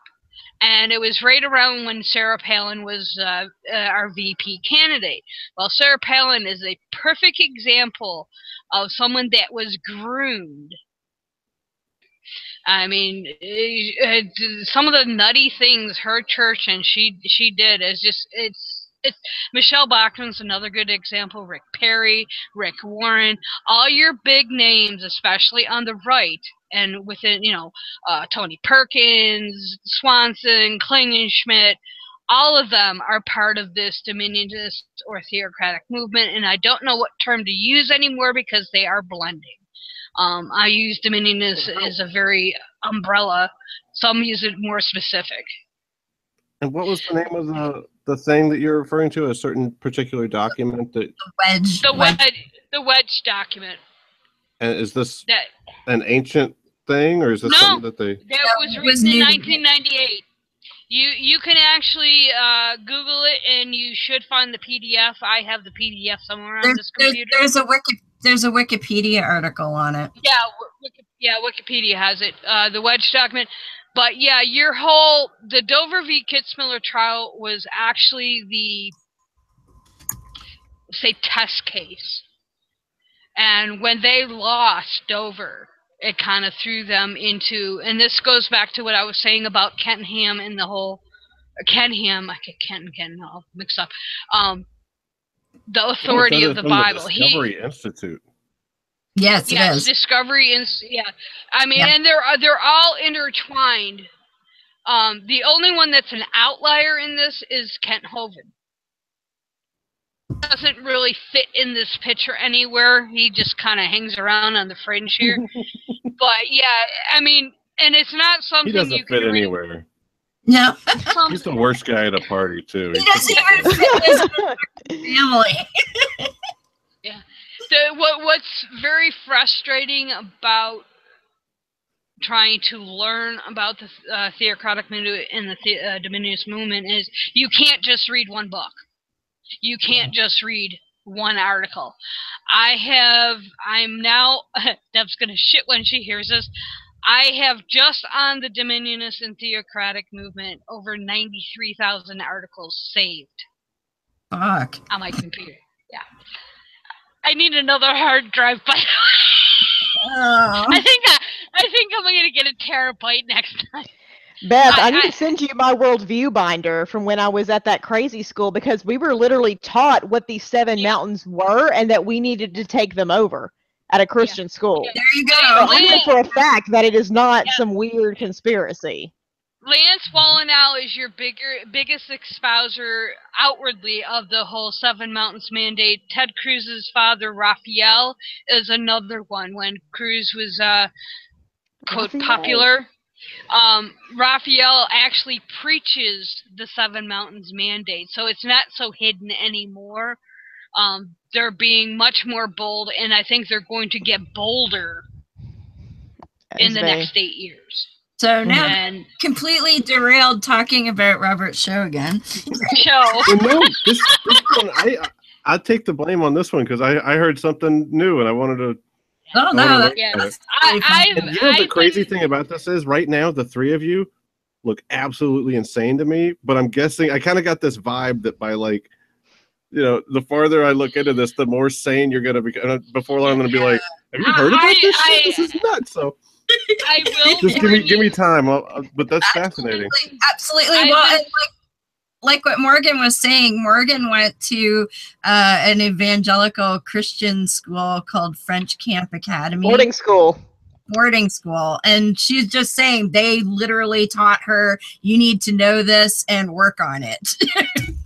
Yeah, like we got to take arts and media back. You got to, I mean, it wasn't as specific as these are 7 mountains, but they did say these are the 7 areas that we need to take over and we need to become Christian. It was like business was one, government, arts and entertainment, education. It sounds like Trivial Pursuit pieces, but you know, it's a thing. Like fascinating. Just to give you an idea, I started delving into this stuff 10 years ago, maybe 12. I have had atheists, some high-ranking, tell me that I am delusional, this does not exist. Frederick Clarkson, who is one of the biggest writers, and there's many more, and I'm drawing a brain fart here, he's been writing about it for 35, if not longer. We are finally, and I'm just a little player, I dabble in this, something piques my interest, finally getting some of the bigger name atheists to admit that this actually exists. So it's been a long haul. I mean, there's some writers who have been writing and researching this shit for damn near 40 years. Mm. And yeah. I'll be the Back first to Robert show. That's what I was saying. I'd be the first one to say it sounds like stupid conspiracy shit, but there's actual documents to back it up. And what to me, if you take that into consideration, look at, you're from Texas, look at what's going on with the textbooks down your way.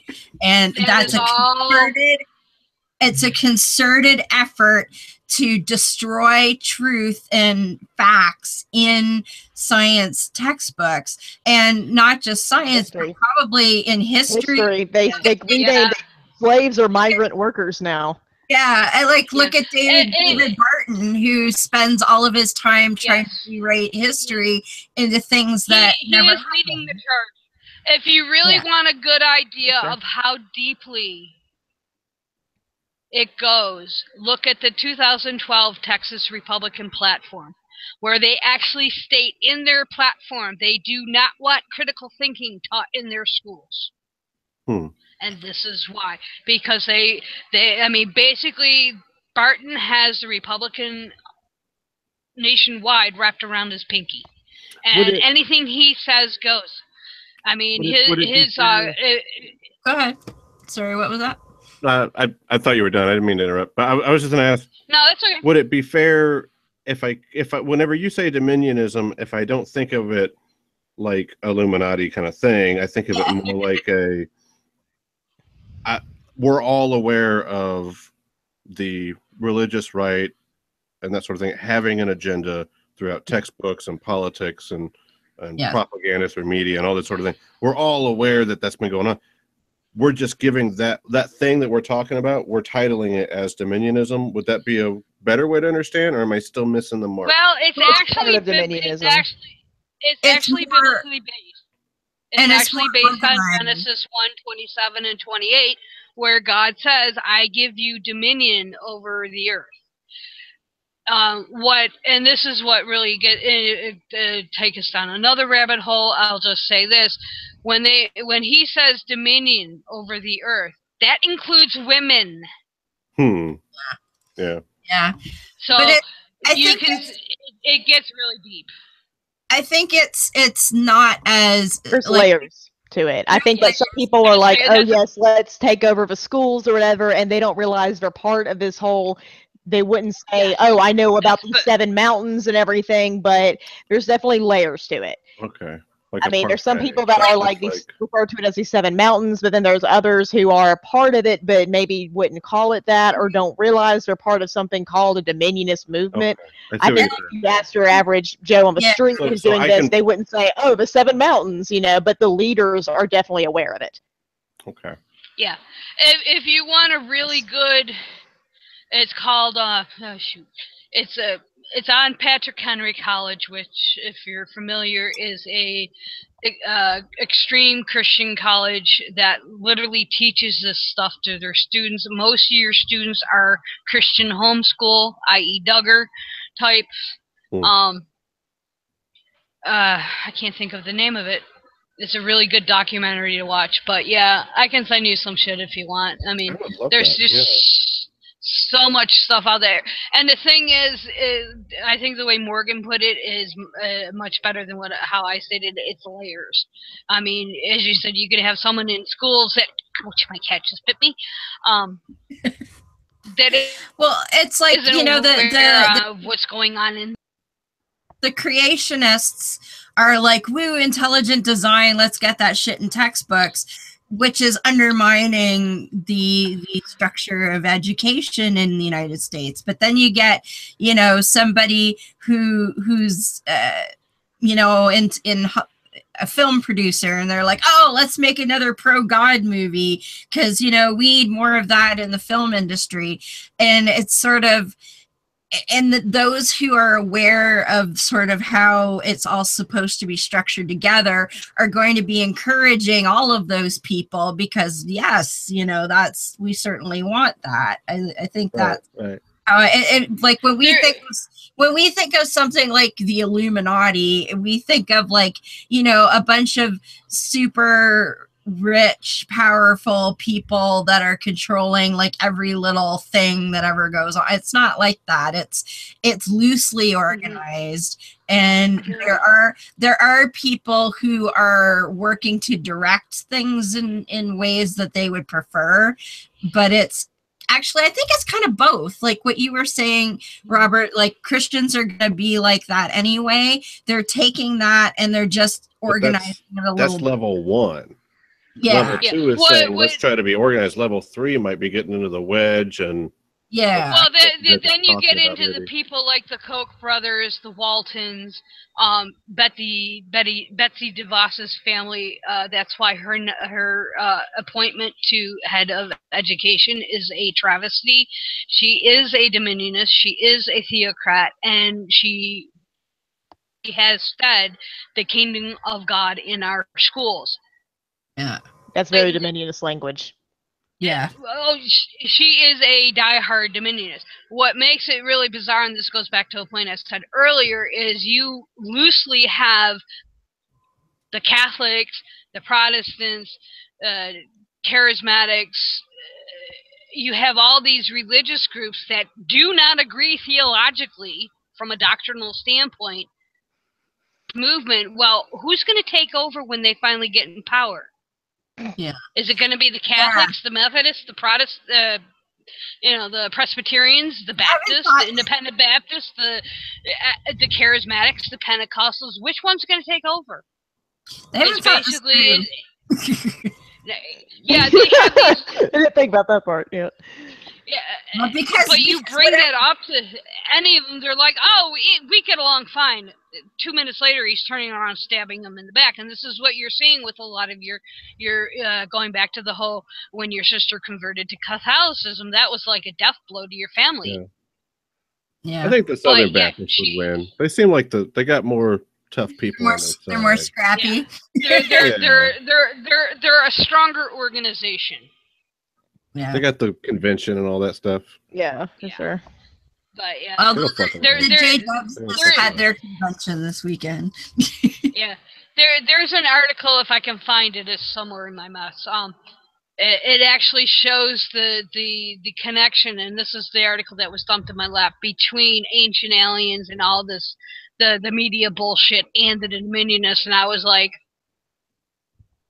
because it was something that I kind of theorized in my head because I was seeing connections without getting in. I was like, holy shit, it really does exist. And it's like, whoa. I like how about 10 minutes ago you were right in the middle of making a point. Your cat bites you. You just stop making your point, and we just pick up from there like it didn't happen. You're like, look, I've got 4 reasons, okay? 1, and then like your cat bites you, and we're all just like, so anyway, back to this. I have a one-track mind where this is concerned, and Deb and Morgan's probably learning. I'm a little obsessive. I'm not giving up on this. No, but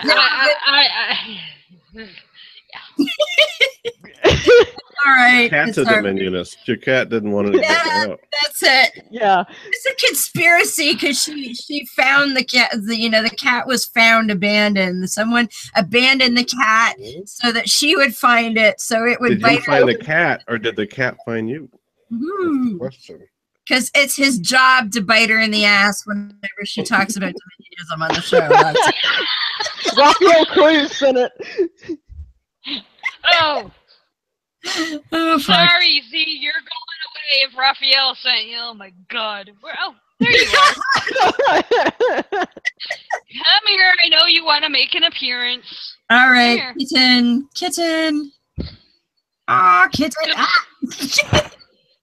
There's the kitten. He's riled up. I saw him. He was jumping on the chair before. Bye. He's in full on. See, you've been talking about Dominionism for the last 10 minutes. He's in full on like chew you up mode. See? Yeah. See, now Robert's gonna be like mailing us all tinfoil hats now. No, that was pretty. The cat part was more convincing than everything else. Yeah. Z's gonna get fired now. Yes, I do admit to having a very one-track mind. I'm obsessed by this. No, I appreciate that you brought that up, because I didn't like I've heard about it described before, but never to that detail. So that's interesting. Yeah, and mine is just a little scary. Kind of harebrained, scattered. I'm all over the place. Welcome to my bipolar mind. But there is some really, and Frederick Clarkson is my primary go-to. He does a lot of writing on it, and there's a lot of really good writings.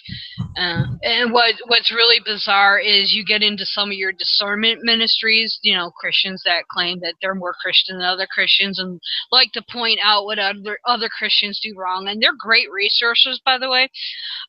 If you want to tear apart a Christian argument, go to a discernment ministry. And they're even writing about this stuff. And they get into some really wooey I don't know if you're familiar with like Chuck Missler.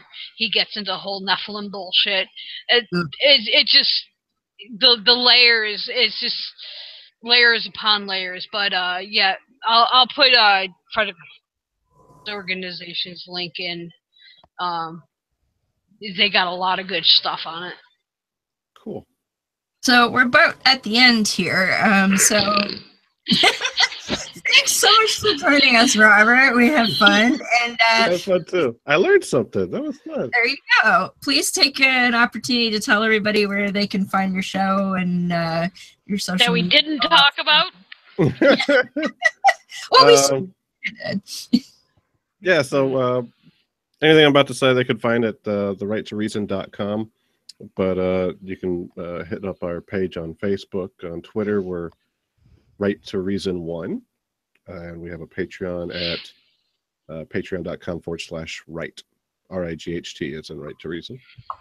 Cool. And we're on YouTube. You can find any of the topics that I do in the podcast. I record those before I put them on the podcast as a video, just a promotional thing. So if you ever want to watch a topic, you can watch them on YouTube.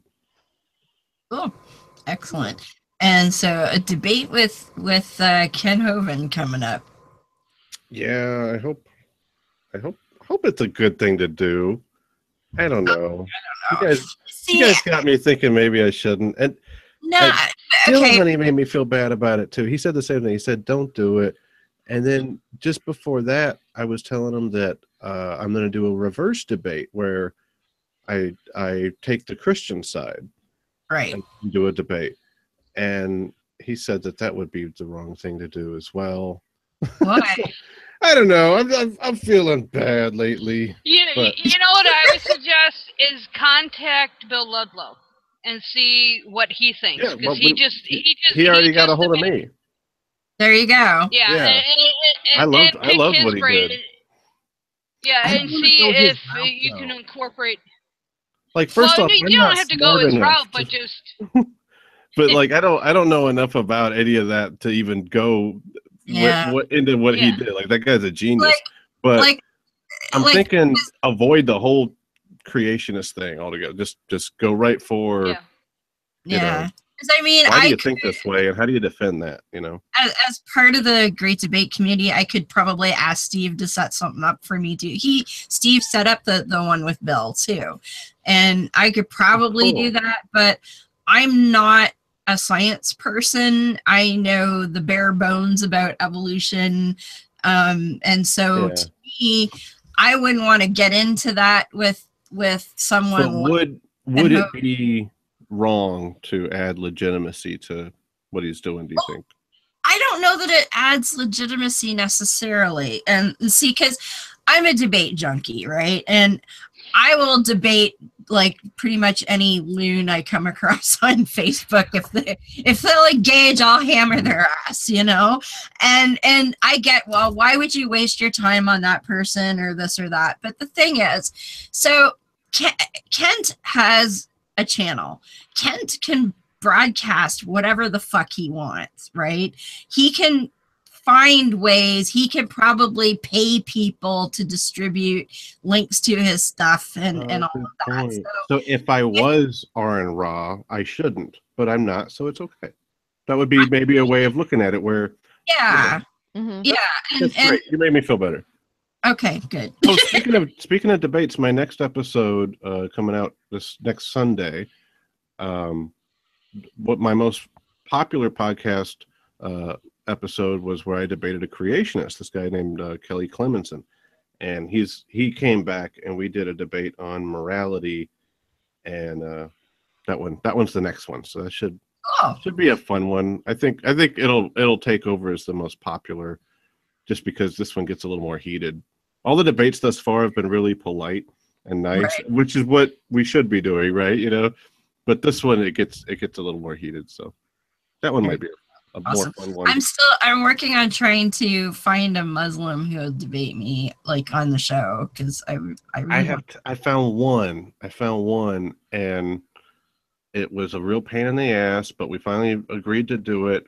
But I had to go to his mosque and sit down with him, and he didn't really feel comfortable like doing anything with cameras. But I'm like, okay, you know, we'll just do audio recording. And I finally talked him into that. And then the day of, and you know, I was having to drive pretty far to get to it, you know. So the day of, I shot him a text to confirm. I called him like 5 or 6 times. He gave me nothing. So I'm like, all right, I guess he backed out. I'm not going to drive all the way to his fucking mosque and, you know, not have something happen. Okay, fine, whatever. And then like right after that, he replied, yeah, come on over here, let's do it. And it was just it was very annoying, and I gave up after that. I should call him back just to. From what I hear, it's really hard to. That's one bonus for me. They're not going to ask me to go to their mosque. Right. Yeah, good point. Good point. Because the minute they say I got to put shit on my head, yeah, forget it. No, not happening. But no, I that's my sort of focus these days, is learning the ins and outs of Islam, and I do debate it on Facebook fairly regularly, but I really want to engage, you know, one-on-one with somebody, and like it would be via the internet, so probably not in person, but as close to in person as you can get. And I've tried, like, you know, these guys that on Facebook are like Mr. Man, and they're going to teach me all about Islam. And the minute I'm like, hey, I have a show, come on. Oh, well, no. Right. The great equalizer. I always assumed that the Quran was probably not as bad as I had always heard. And then one of my Christmas presents the wife got me was the Quran. And so I had never read it before, so I started reading it. And I hadn't even made it halfway yet. And the number of times it talks about raping someone and how that's just fine. Any woman, how does it say? Something like, any woman you put your right hand upon, or something like that. It just keeps referencing over and over and over that it's okay to rape. And I'm like, oh my God, how are people defending this? This is obvious. That's the exact same thing. Like, I was like you. I was like, oh, I'm sure it, because I'd met lots of Muslim people, and they were always wonderful people. And I always thought, well, you know, yeah, I bet you know, these extremist assholes are twisting everything, and it's probably not like that. And then I started reading. I was like, fucking hell, what? You know, and it just gets, you know, I love the guys who tell me I need to read stuff in context, because I'm like, no, you put it in context, it gets worse, dude. Yeah. And my favorite question is always, in what context is rape okay?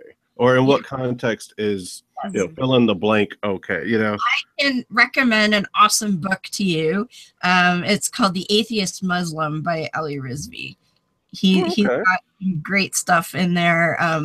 On countering a lot of these Islamic arguments, and just a lot of really good information. Yes, he's my friend, but it's a good book.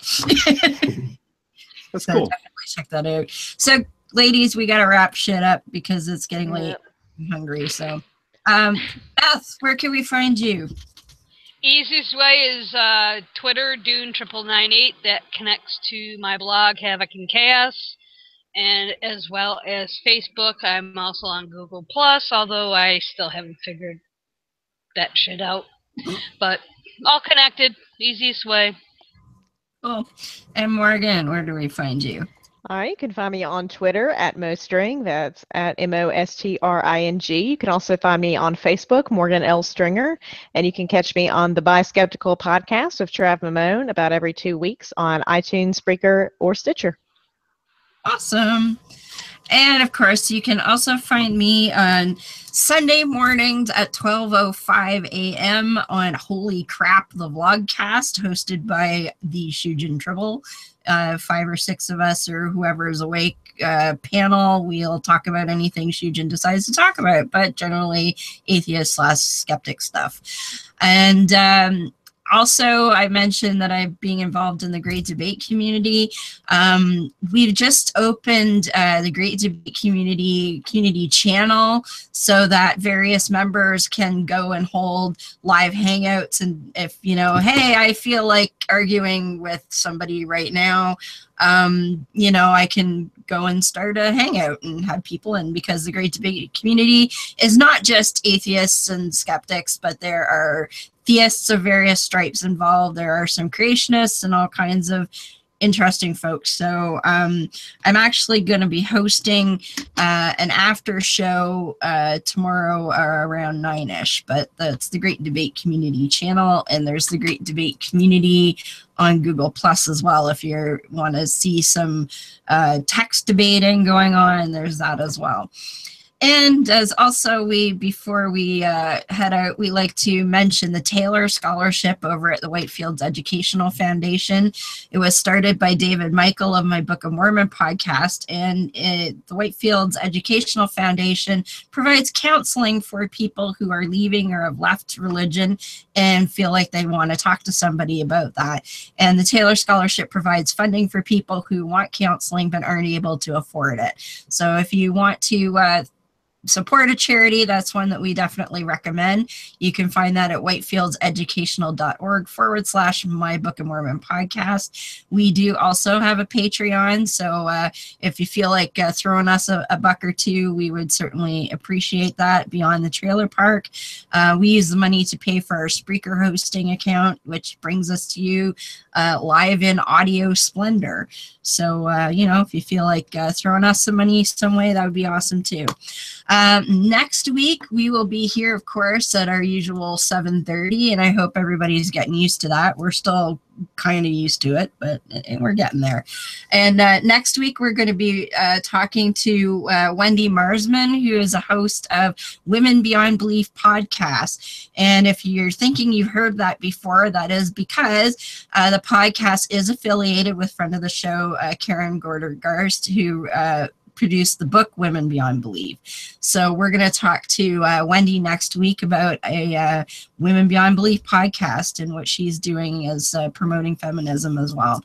So we will be here next week, and as always, we'll leave you with Foda's Creed for Humankind. I know the truth and power of reason and of rational thinking, and I will use them to my advantage. I know the truth and power of educating myself and extending my intellectual boundaries, and I will educate myself.